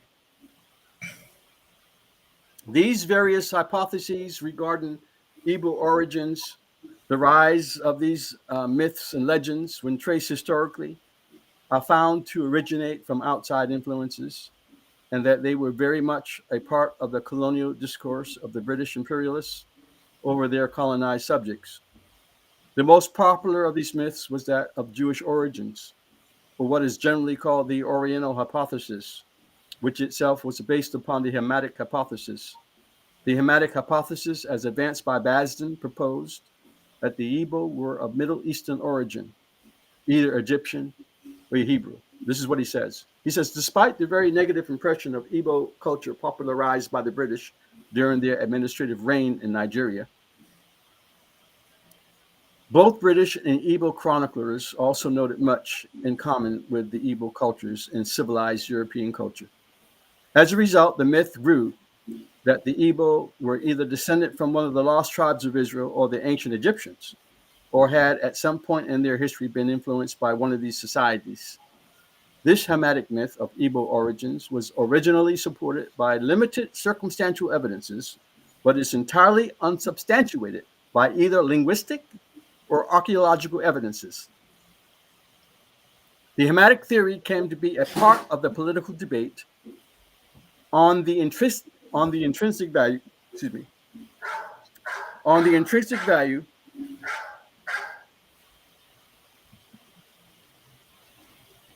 of Igbo society and culture, and has lingered to this day for the same reasons. Igbo history and society, one of the things that I discovered when I came to Nigeria was the great Igbo scholarship that existed in Igbo land. You have some great scholars. You have some great scholars in Igbo land, and one of the greatest scholars that you have among us, is a scholar whose name is Adel Fibo. Adiel Fibo. He wrote a book called History and Society, Igbo History and Society. Great scholar. He's one of the most celebrated Nigerian historians. And he makes a few observations regarding the Igbo Jewish identity, which I'm going to quote at length. Pay attention to what your Igbo scholar says. Later, Colonial, educated Igbo would gloom on to the Hamitic theory to show that they had not always been as despicable as the colonists found them.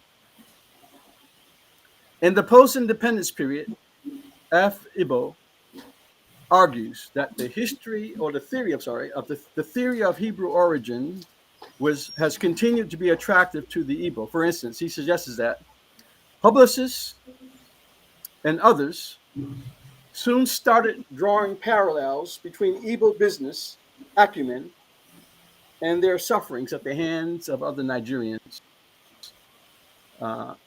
Their sufferings at the hand of other Nigerian ethnic nationalities on the one hand, and Jewish experience throughout the history on the other. Between 1967 and 1970, embattled Biafra provided the perfect parallel to the state of Israel, surrounded by hostile Arab nations. The Igbo not only made this comparison themselves, but believed it. They also came to hope that they would weather the Nigerian storm, just as the Israelis are weathering the Arab storm. Thus, there is no mere history, but an ideology for group survival. In this way, the Hamitic theory of Igbo origins has survived among the Igbo. He says, for their part, the British colonizers had their own reasons for promoting the idea that certain Igbo peoples have been influenced by Middle Eastern societies like the Hebrews or Egyptians, but were not necessarily biological descendants of these people. To claim the Igbo were one of the lost tribes of Israel, F. Igbo explains, would in the intellectual climate of the time be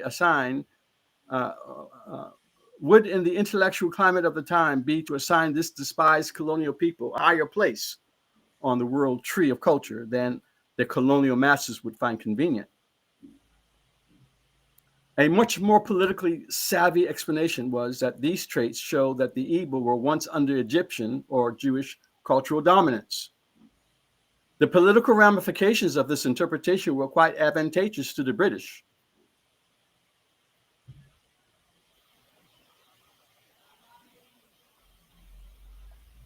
Because implicit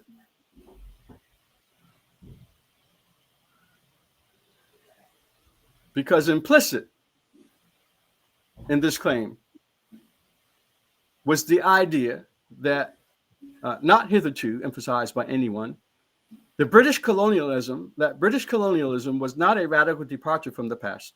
Instead, it was in some sense a continuation of the cultural education of the Igbo, which had been started long ago by the Egyptians.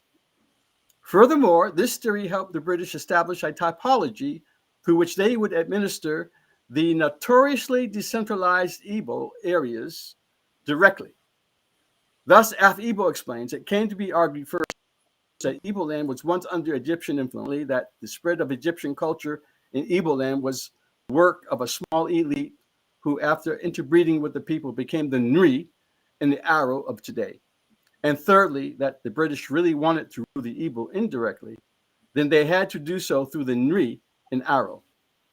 Politically, the Hamitic theory was the key to the benevolent imperialism of the British on Igbo land. As politically compelling as the Hamitic theory of Igbo origin was to different people, Afibo notes, the theory is not based in fact and has long been debunked in academic circles. G.T. Basden in Niger Igbos regaled popular Igbo imagination in 1937 with Hebrew origins and proved it through cultural norms that resonate, ranging from the symbolism of blood through the rites of passage to specific forms of economic and political organization. Communities in the Northwestern Igbo culture theater adulated him with honorific titles. One of these imagined him as the mouth that speaks for the people. This is what the Igbo said about G.T. Basden. One of the other principal contributions of Afibo, Dr. Afibo, the great Igbo scholar, one of the other contributions of Afibo to the rehabilitation of African history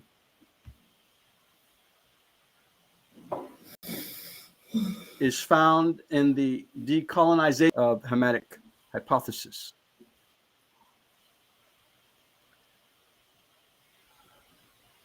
And what Afibo he describes in their search for noble ancestry, flattered Igbo communities such as the Aro and the Abariba began to concoct histories of origins that linked their remote ancestors to Israel or Egypt. So we see how the Oriental hypothesis affected the imagination and the psyche of Africans and the Igbos in particular. The Oriental hypothesis, which we just went over a little bit, the theory was put forth from British colonialists that the Igbo came from the East. Some commentators had speculated that the Igbo were one of the lost 10 tribes of Israel, or they had come from Egypt. And that for some unexplainable circumstances, they had left the East and wandered across until they finally came to their present abode.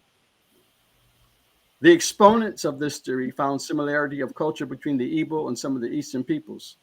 Circumcision, system and manner of naming children, sentence structure, and similarity in some words, religion, and ritual symbols, love of adventure, enterprise, were all used to explain derivation from the East. Even as late as April 1984, Dr. Shooks Osuji claimed in an article in the Sunday Statesman that some scattered efforts have been made to investigate the origin of the Igbo man. Some of these efforts have yielded some positive results. All of them have traced the origins of the Igbos to Hebrew. Many foreign scholars working independently have early given a clue to this fact. They have associated the overwhelming characteristics of the Igbos to those of the Jews. So it's amazing how we internalize what these outsiders have said about us. We swallow it hook, line, and sinker. Because we were first indoctrinated with the idea that we were nothing. Everything that they saw about us was negative. We didn't have no culture. We didn't know what God was. We didn't have no morality. We were like brute beasts. We were like dogs. And when this was put out, this is what was in our imagination. And we internalized that. And we began to believe that about ourselves. We began to believe that we were demonic. We began to believe that our culture was evil, satanic. And then the next cycle of white people that come down and say, oh, they have some similarities with the Bible. And so we thought that was good news. Oh, we're not bad. We're like the Bible. So we started changing our minds too. No did we want to think of ourselves, they thought of us at the beginning, what Hegel and Burton and all these ethnographers and so on, what they were writing about us as being all negative and evil and satanic and demonic and so on. Now we can find ourselves in the Bible, and we grabbed onto that. You see. So I'm going to read something here written by Emmanuel Ide, and Towards an Igbo Metaphysics. This is what he observes. He says another striking version of the outside origin hypothesis is the suggestion of a Jewish origin. For example, Bazin supports this view with reference to the similarities in marriage customs, in observance of the new moon, and certain other common cultural and social functions. However, a closer inspection of these similarities shows that it has little or no claim to validity. I am led to this conclusion by the fact that if the major evidence for a Jewish origin is the cultural similarities between two peoples, what are we to make of the fact that the same cultural similarities also exist between the Igbos and many other African peoples? On the basis of cultural similarities, can one not easily argue that it was the Jews who originally had a very distant past, migrated from Africa? This contention might conceivably be buttressed by the biblical account of the Jewish exodus from Egypt. There is food for thought here, but no compelling evidence. In other words, what he's saying, this is more evidence. If we're going to go on evidence, there's more evidence that Israel came out of Africa rather than the Igbos came out of Israel. If we're going to go by evidence, there is more evidence that the Israel than there is evidence that the Igbo came out of Israel.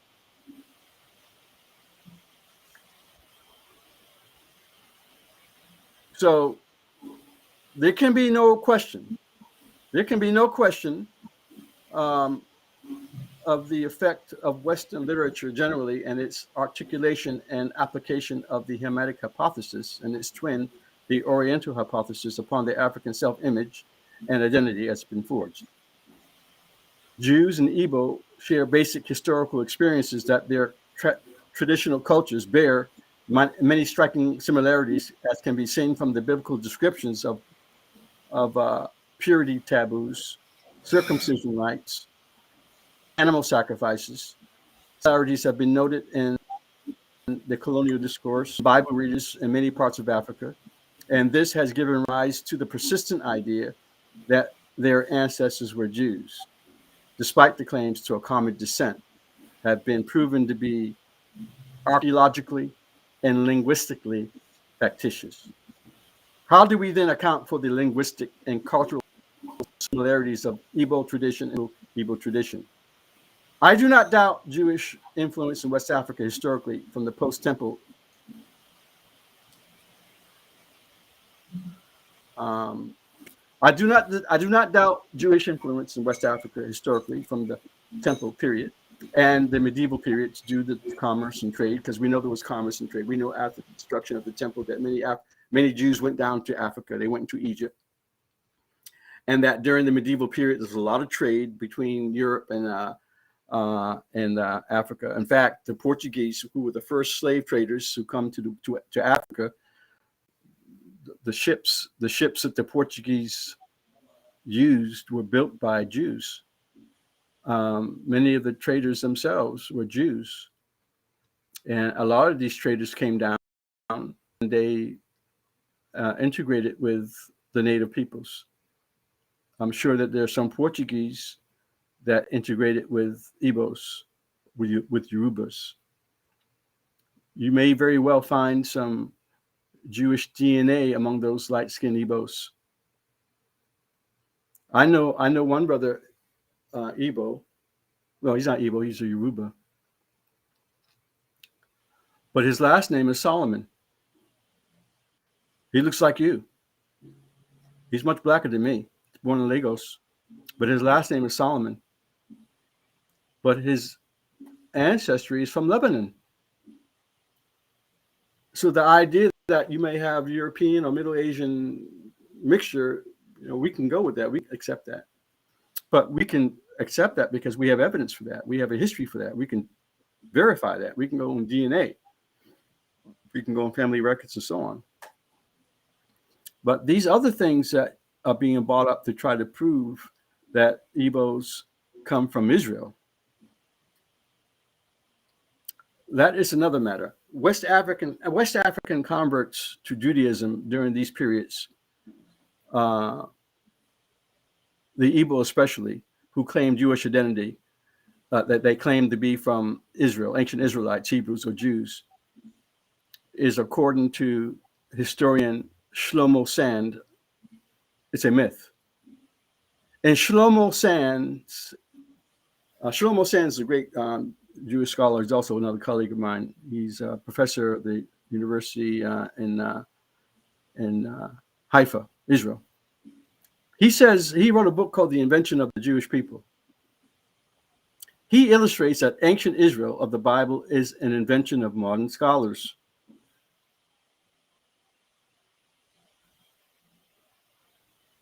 For if, according to Jewish scholars, the origins of the Jewish people today is an invention, then where does that leave the credibility of some Igbo who claim an origin from these same ancient biblical Hebrews?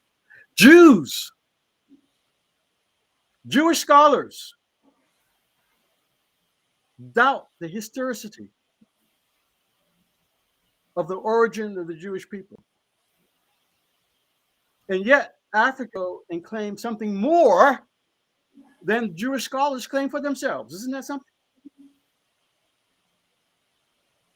What you have is that you have an invented people claiming descent or origins from another invented people. That's amazing. The Igbo are not directly related to the Israelites. They are not descendants of Jacob, who is the founder of the Israelites. Igbo history is traced back to a time before there were a people called Israelites. Igbo-style pottery and tools date from 4,500 BCE. Been found at Nsukka, at Leja. We can be sure that the Igbo had region long before that time. They were smelting iron and making pottery almost 5,000 years ago. That means they had to been there longer than 5,000 years. They had to develop that industry. They didn't develop it overnight. Let's just be modest. Let's say that these things were discovered in Igbo land of having a origin, undisputed now, there's no question, an origin of greater than 5,000 years. That's older than the Bible. That's older than the Bible has been written. That's older than the Bible has been in existence.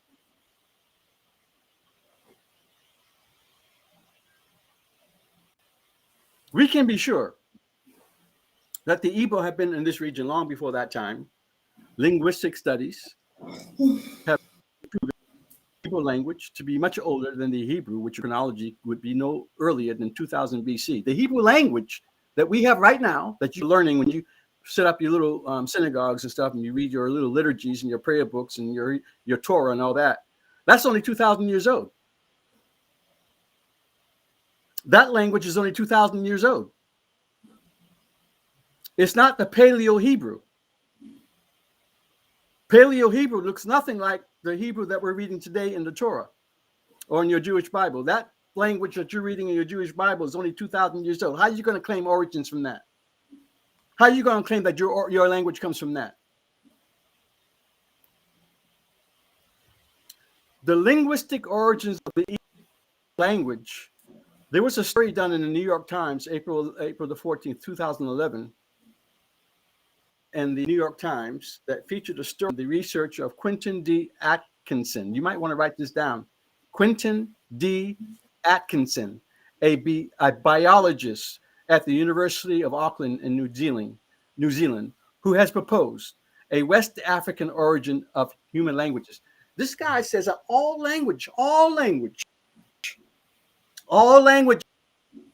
originated in West Africa. Now, if all languages originated in West Africa, how are you going to claim that your language comes from another language that is younger than yours?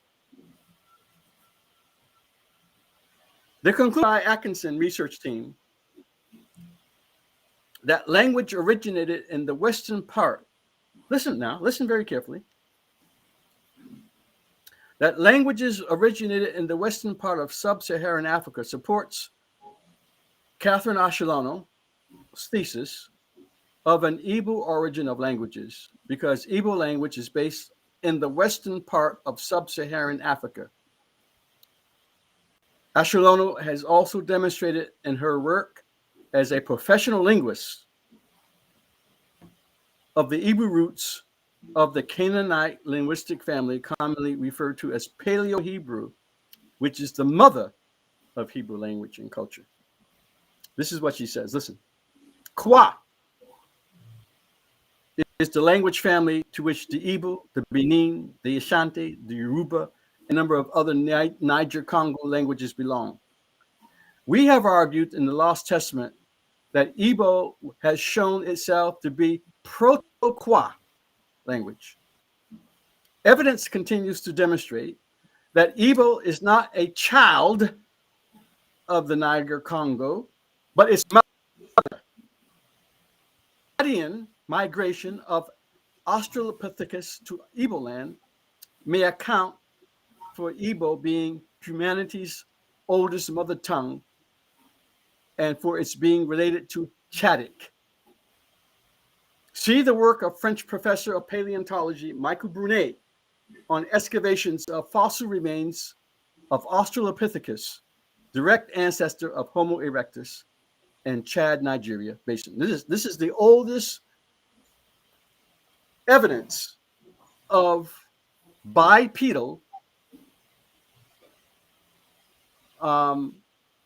origins of Homo erectus. That is, when they started to walk upright, when they find the earliest evidences of the paleontology that show people walking upright is in the Chad Basin, West Africa.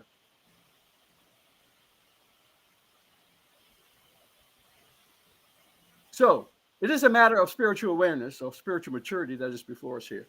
That's the issue here. That the colonizer has convinced us we need to abandon our spirituality for his cultural hijacking. The only Igbo mature enough to analyze and make their own decisions between our indigenous culture and foreign culture are those who have been educated and debriefed about them instead of indoctrinated in them. I'm trying to educate you out of your indoctrination. When one knows only the education and indoctrination of colonial missionized schools, or is a product of that system of education, the freedom to analyze has been neutralized and at best hijacked at worst. Igbo tradition is not Jewish tradition. Jewish tradition is Igbo tradition. Say it again. Igbo tradition is not Jewish tradition. Jewish tradition is Igbo tradition. Igbo do not come from Jews. Jews come from Igbo. What scholars find as Jewish in Igbo culture is original to Igbo culture. Igbo metaphysics is the source of all text-based religious traditions, including Judaism, Islam, Christianity, and every spiritual system on the planet. Igbo tradition is not written down in a text originating in the 5th century BCE with Ezra and his scribes. Ezra and his scribes are not the ancestor of the Igbo. Aramaic and Hebrew is not the ancestor of the Igbo language. Neither are their ancestors our ancestors.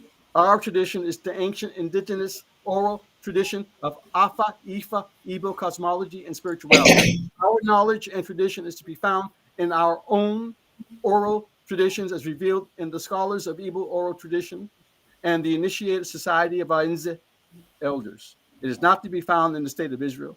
It is not to be found in Ashkenazi Jewish heritage or scholarship.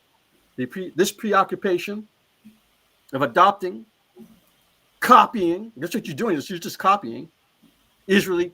Not only are you copying Israeli traditions, you're doing it very poorly.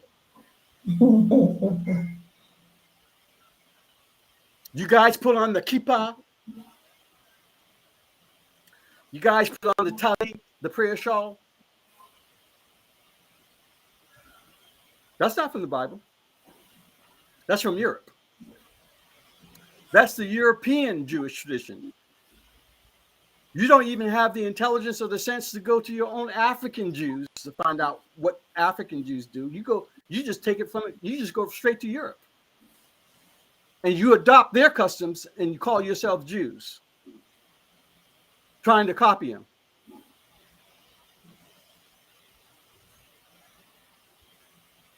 This preoccupation of adopting or copying Israeli Jewish tradition and wanting to become anything. You rather be anything. You rather be anything. You rather be a Christian. You rather be Jewish. You rather be Muslim. You rather be anything but who we truly are. We are denying our own ancestral heritage as revealed in our own very DNA. You don't have to go far. You don't have to go in heaven. You don't have to go on the earth down below. It's in your mouth. It is in you. It is in your DNA. Just study your own DNA.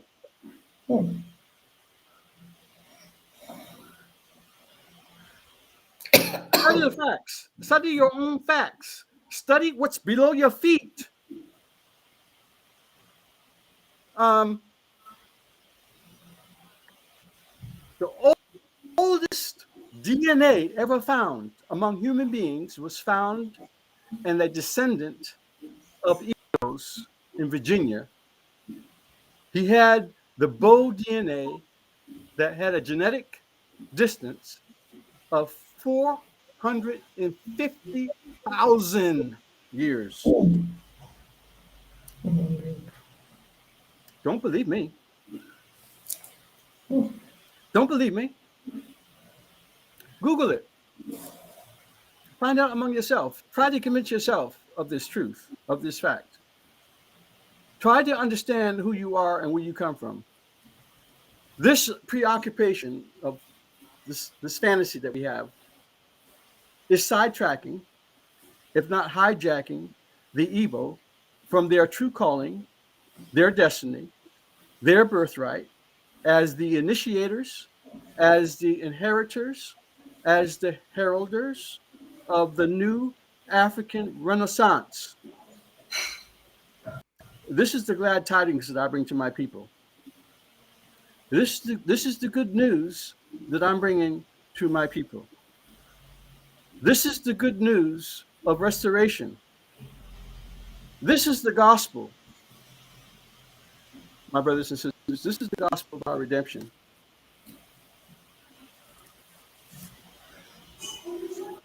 I hope that you are able to understand a little bit of what I presented today. But in essence, what I presented today was my first presentation that I made to our people.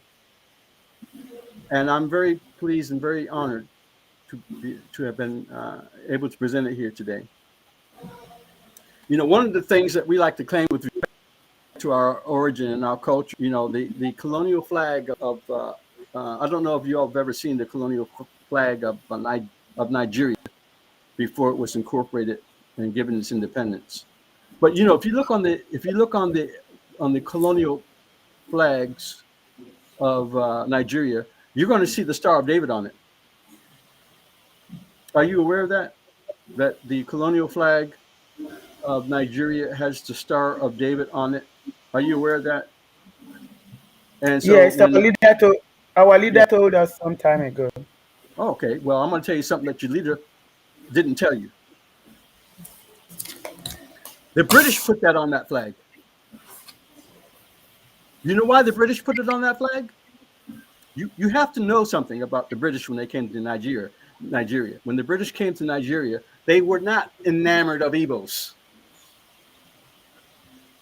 They liked the Fula. They liked the Hausa. The British catered to the Hausa.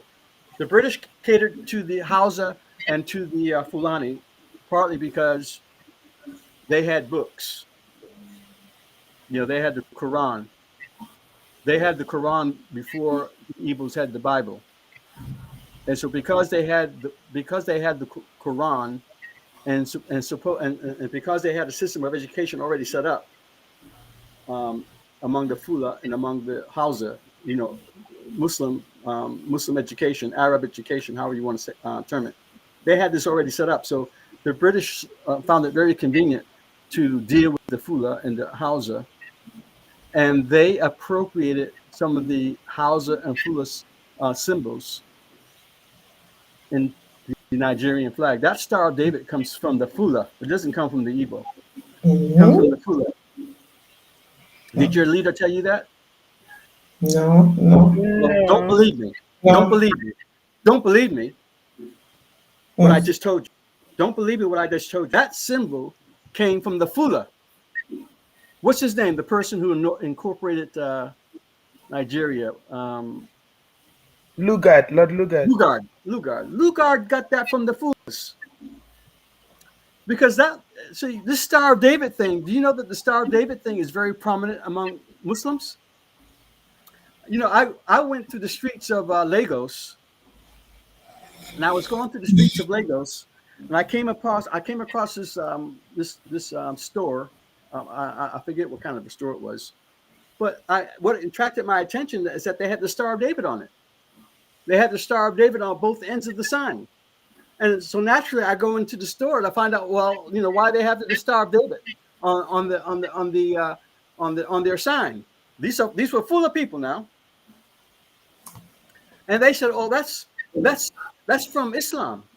We call that the Seal of Solomon.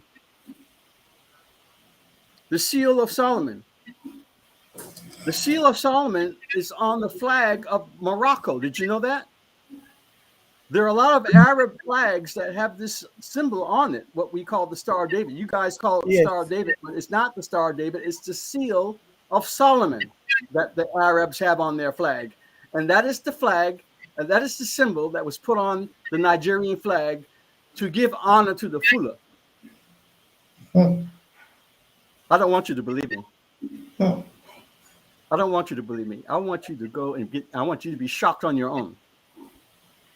That is no indication that the Nigerians or the Igbos or any group had any Jewish origins. That's not what it indicates. That's not what it's supposed to symbolize. When you see these old colonial flags with the Star of David on it, it has nothing to do with Judaism. It has nothing to do with Jews. It has everything to do with the Fula.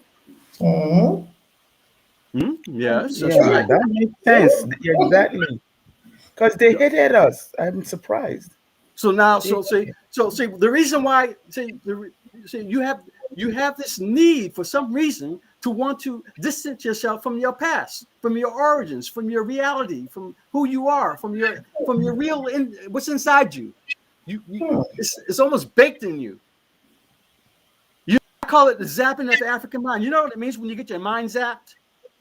You know, they zap your mind when you're going through psychotherapy, when they can't control you, when they can't control your thinking, then they try to remove your thinking, and they remove your thinking by putting electrodes on your brain, on your head, and they charge a strong electrical volt through these things that are attached to your head, and they zap you. And by the time they finish zapping you, when you come out, you're zapped. That's the spiritual and intellectual and mental mind that we are in right now. We are zapped. I call it the zapping of the African mind.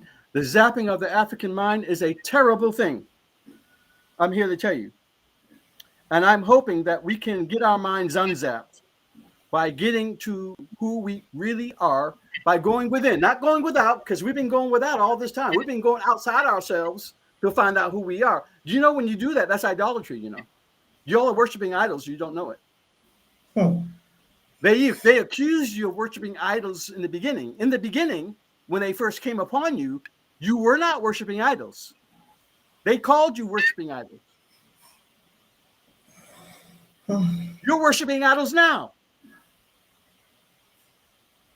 They gave you idolatry and you're worshiping idols right now. You were not worshiping idols and demons and all that stuff before. You were worshiping the one God before. Now they got you worshiping something else.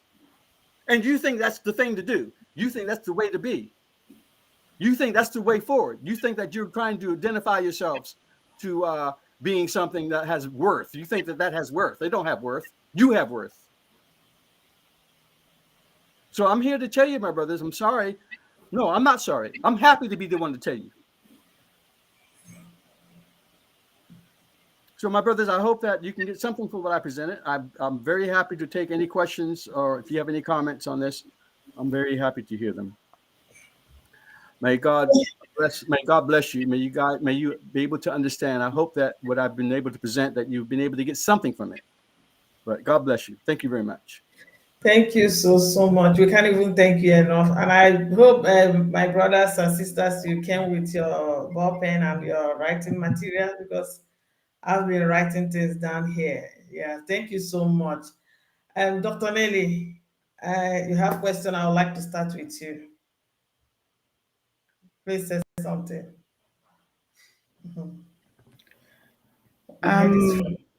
You know, I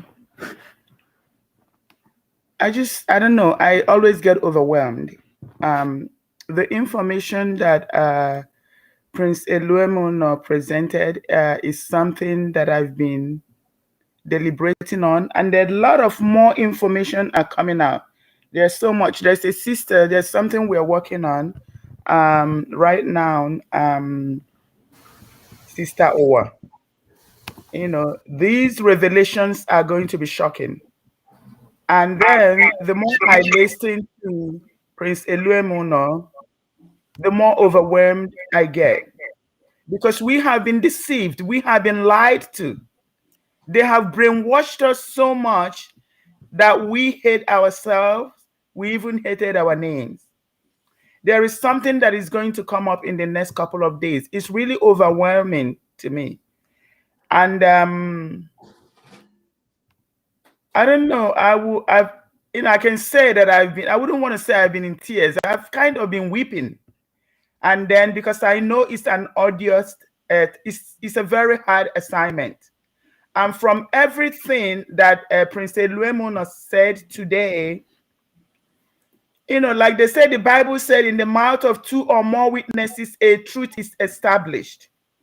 There is somebody that knows exactly what is going on right now. And that person can testify to everything that Prince Eluemuno said right now. The truth is overwhelming. It's just like, I don't want to get emotional, because you can tell from my voice, I've been emotional all this while. So this unveiling of the truth is so deep that what is about to open up in the next couple of days or weeks, you know, I would say days, is going to be even more overwhelming and more traumatic to some people. People are going to fight. People are going to reject. People are going to do all kinds of things. But it is the truth. And we know that the truth stands the test of time. Something is going to happen in the next few days. And nobody will believe that I never spoke to Prince Eluemuno. I didn't know the presentation he's going to make today. I didn't know the topic that he's going to discuss, that he was going to discuss today. But it kind of confirmed and affirmed what has been going on. There's an instruction that I'm giving. It is super overwhelming. We're going to find out in the next few days. But all I can say is that the lecture by Prince Eluemuno has given me even more boldness. One thing with me is that I'm not scared of instructions when it's given to me. I've taken the heat. I've taken the name callings. I've taken the abuse. I've taken all kinds of things. Even people trying to destroy themselves, because no human can destroy me. Nobody. It doesn't matter how hard they try. So I'm not afraid of taking risks. So I made up my mind, for the sake of our leader, for the sake of our people, that I'm going to take this risk. But one thing I can assure my people is that this lecture left me speechless. It is something that I've heard a couple of times, but it never made any sense, that much sense to me than now, because it's given me the confidence that I have for the next assignment that is given to me. So I wouldn't be able to say much right now until in a couple of days when the time comes. But I'm happy that we are the original people. I'm happy that we are beginning to understand that everything that has been dropped, onto us, on our lap, has been lies. And these lies also apply to what I'm going to say in the next couple of days. They lied to us, gave us different identities, gave us different names, did everything to destroy us. This is the beginning of the new awakening. This awakening is not just for our people. This awakening is for the entire race. I don't even want to say it's for the African race. It's for the entire race, the entire humanity. Thank you, Prince. So what is going to happen from now on? We may not even come to the full realization until the next generation. That's when this is going to come in full circle. But this generation is starting something new. Our God, I am that I am, is beginning a new thing. And he is beginning that new thing with the original people. Amen. We are going to find out who we are. We are going to find out our real name, our real identity. We're going to begin to realize who we are. I'm not crying because I'm not happy, but it's because it's deep. What is going to happen in the next few days is really deep. I want us to understand that this is who we are. They lied to us. They stripped us of everything that we have. We are the original people, and we need to start accepting that. And whatever is going to happen in the next couple of days ties to our destiny. It ties to who we are. This is going to help liberate our leader. This is going to help liberate our nation. From this lecture this night, let us begin to accept who we are, because this is exactly who we are. We cannot deny ourselves anymore. We cannot get our freedom by denying who we are. Nobody else can tell us who we are. That's right. Because our eyes are open and we're beginning to understand who we are. They lie to us about everything. They lie to us about our name. Mm-hmm. And then our leader said that towards the end, things that are stranger than fiction will happen. People will hate me for what I'm about to say in the next couple of days. But that's okay, because the truth stands the test of time. I thank Chukwuemeka Abiyama for bringing our brother to us at this very moment. It's a critical moment. He may not even understand what he is doing for us, for humanity. But with time, we will understand. His lectures today will help prepare us for the next couple of days. And then there's just not much I can say now, because I've been overwhelmed the past few days, thinking about what I'm going to say and what I'm going to do in the next couple of days has been too much a burden to me. I can only confide in two people. That's how burdensome it is. But I also realize that it has to do with the freedom of my people, with the freedom of my leader, our leader. And that's why I'm going to take the risk to do it. I thank you, Prince Eluemuno, for giving me that courage. In the next couple of days, you will understand what I'm just saying. It may be a shock to you. It may be a shock to all of us. But that's a burden that has been given to me. That's an assignment that has been given to me. Because I believe this assignment belongs to our leader.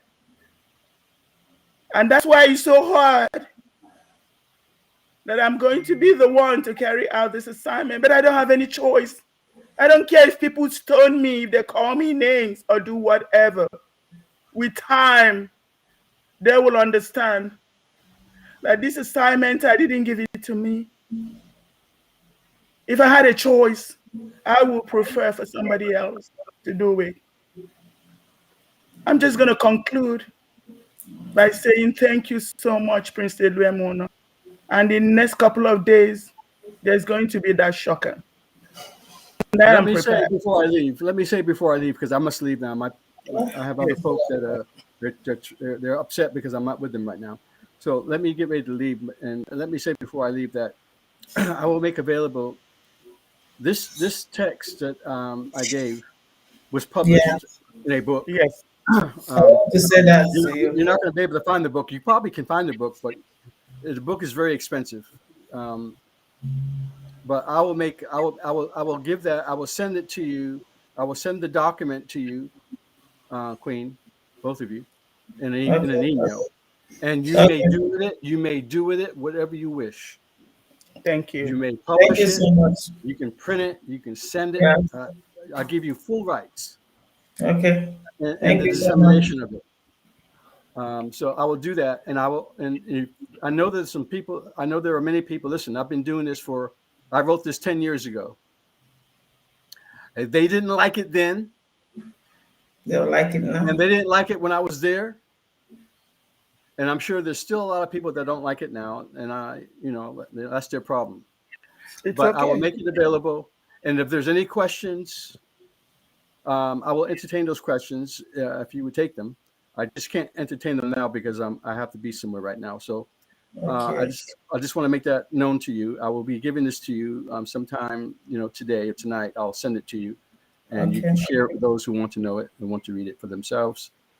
And any other support that I'm here to support. I'm at your service. I'm your servant. I'm here to serve the mother. I'm dedicated to the mother. There's some things about me that you don't understand that one of these days I will tell you about as well. But I'm here to support you, and I'm at your service. So let me depart now. Before you go, please, sorry, I want to remind you and also tell our audience that the women want to come on the platform and on Saturday because they have questions to ask you concerning the atonement and the way forward, and they want to come to the platform. Like I told you before, they are prepared to come. The Umada, they are coming to be on the platform with you. Yeah. Is that okay? I don't know what to say, my sister. I don't know what to say, except that I have to be on my best behavior. There's no cause for I have to be on my best behavior. That's the only thing I can say. I hope that I can be. I hope I can do honor to the thing that you've given me. So thank you. Thank you so much. Thank you. Anyway, God bless you all and be well. See you next Saturday. Bye-bye. Yes. Bye-bye. Bye. Oh, that's awesome, Mr. Mwani. And I'm sorry, Biafrans, there was no chance for questions. But if you have questions concerning his teaching, write them down, and then we can pass it to him, and we'll move from there. I'm short of word. I don't know what else to say, and I don't think I have more to say than if we are to round up to go, because the lecture is enough. My head is full. I don't know. It's just like there's something I just realize at this point that you've not been living. That's something I said, Dr. Nelly. I've preached a lot with it. I've said a lot of things with it. My husband told me when he was in school that the lecturer one day came and said to them, what if you woke up one morning and they come to tell you that everything that you ever known is a lie? What are you going to do? The first time he told me, I never believed that this could be true, and I'm experiencing it as I'm living, you know. So it's just, I don't know what to say. I just don't know what to say, honestly. Living your parents lived a life of lies. I'm living the same kind of lies. Thank God I'm alive to realize that all the lives we lived were all fake, and we didn't even know ourselves, and we were trying to know ourselves at this age. I thank God for the next generation. They are the one that are going to eat the fruits. They're going to the one that are going to eat the fruit of our labor. They will live a better life for us. That's just what I have to say. Okay. So I'm going to conclude by saying that we're going to make that book available. The prince says we can do whatever we want to do with the book. So hopefully as the White Chinwe will publish it on her page, and we will try to make kind of a binder or something that our people can access and use. There's somebody that said something very very important. I think Prince Chukwumat, I guess that's who that person said. He said that our names, our Igbo names, tell the story of exactly who we are. Of course, sure. Yeah. So our name tell who we are. Our Igbo names, not Nelly. Stupid. That name doesn't. Okay, let me not just say. That's so stupid name. Yeah. So my father never named us any English name, and growing up, you want to identify with people. I tried to give myself English name, not until a few years ago I decided to drop that name, and it was a fake name actually. We lost ourselves, we lost our identity, we had identity crisis. Because I found out that most of my friends had beautiful English names. I said to drop my name and be answering fake name. For one reason, I got up one day and I stopped it and I removed it everywhere, Yes. So these people never wanted anything good for us. Yeah. So our name tells who we are. Our name confirms the lecture that we received today. We are Umu Chineke, Umu Chukwu. Of course. And we should be proud of ourselves. We should be proud of ourselves. So on that note, I just say thank you, Biafran. Thank you, my people. Please, we are going to do whatever it takes to make sure our leader comes out. Whatever. We are going to stay at home. We are going to march. All of us will come out and march. This is what we have to do. And our leaders, our elders are going to be in the forefront. Somebody sent me a message and said that my tweet that I was threatening the elders. That I was threatening the elders. I don't want anybody to understand it as a threat. There is something that has to be done. We're going to do it peacefully, or we're going to do it by force, because it is something that we have to do. Because our leader has to come out. Our leader must be free, and our nation must be free. So please, elders, if you know any elder, tell them that they are going to be in the forefront. They don't want to die at the hands of their children. I'm sorry to say that.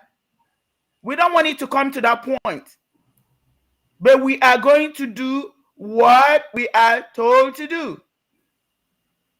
The God that we worship, the I am that I am, the spirit of Biafra, that's the direction they've given us.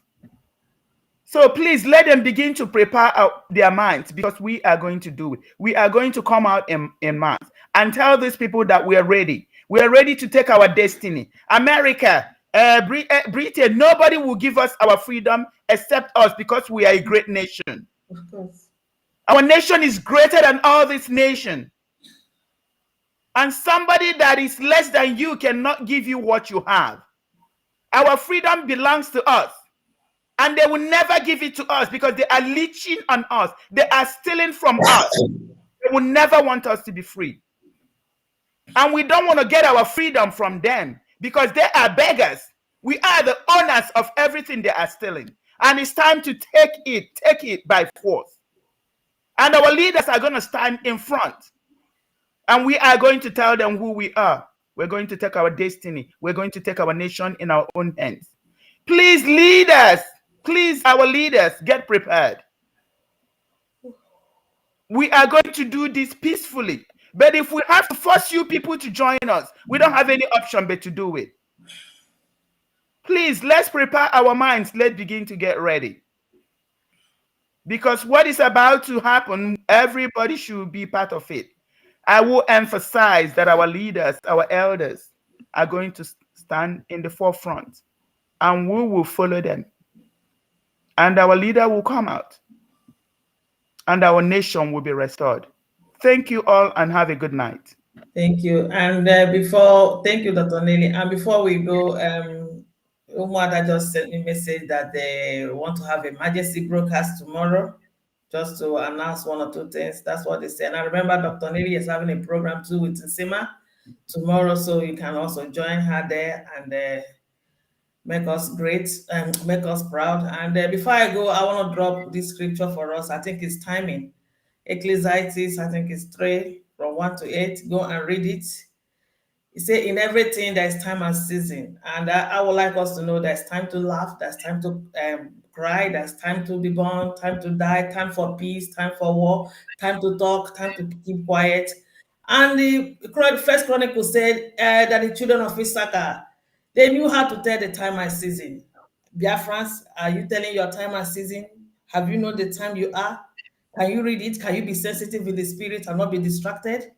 That's all I have to say to you today. Just go and stay quiet and hear from Chukwu Kikabiama. He is talking to everybody. People are having dreams. People are having revelation. Be among them that will have this dream and revelation, and know your time and season and take that opportunity. And with that, we say bye-bye and God bless you. Bye. Dr. Nelly, bye-bye. Thank you. Bye. Yeah, love you. Bye. Love you too. Thank you. Bye. Bye-bye.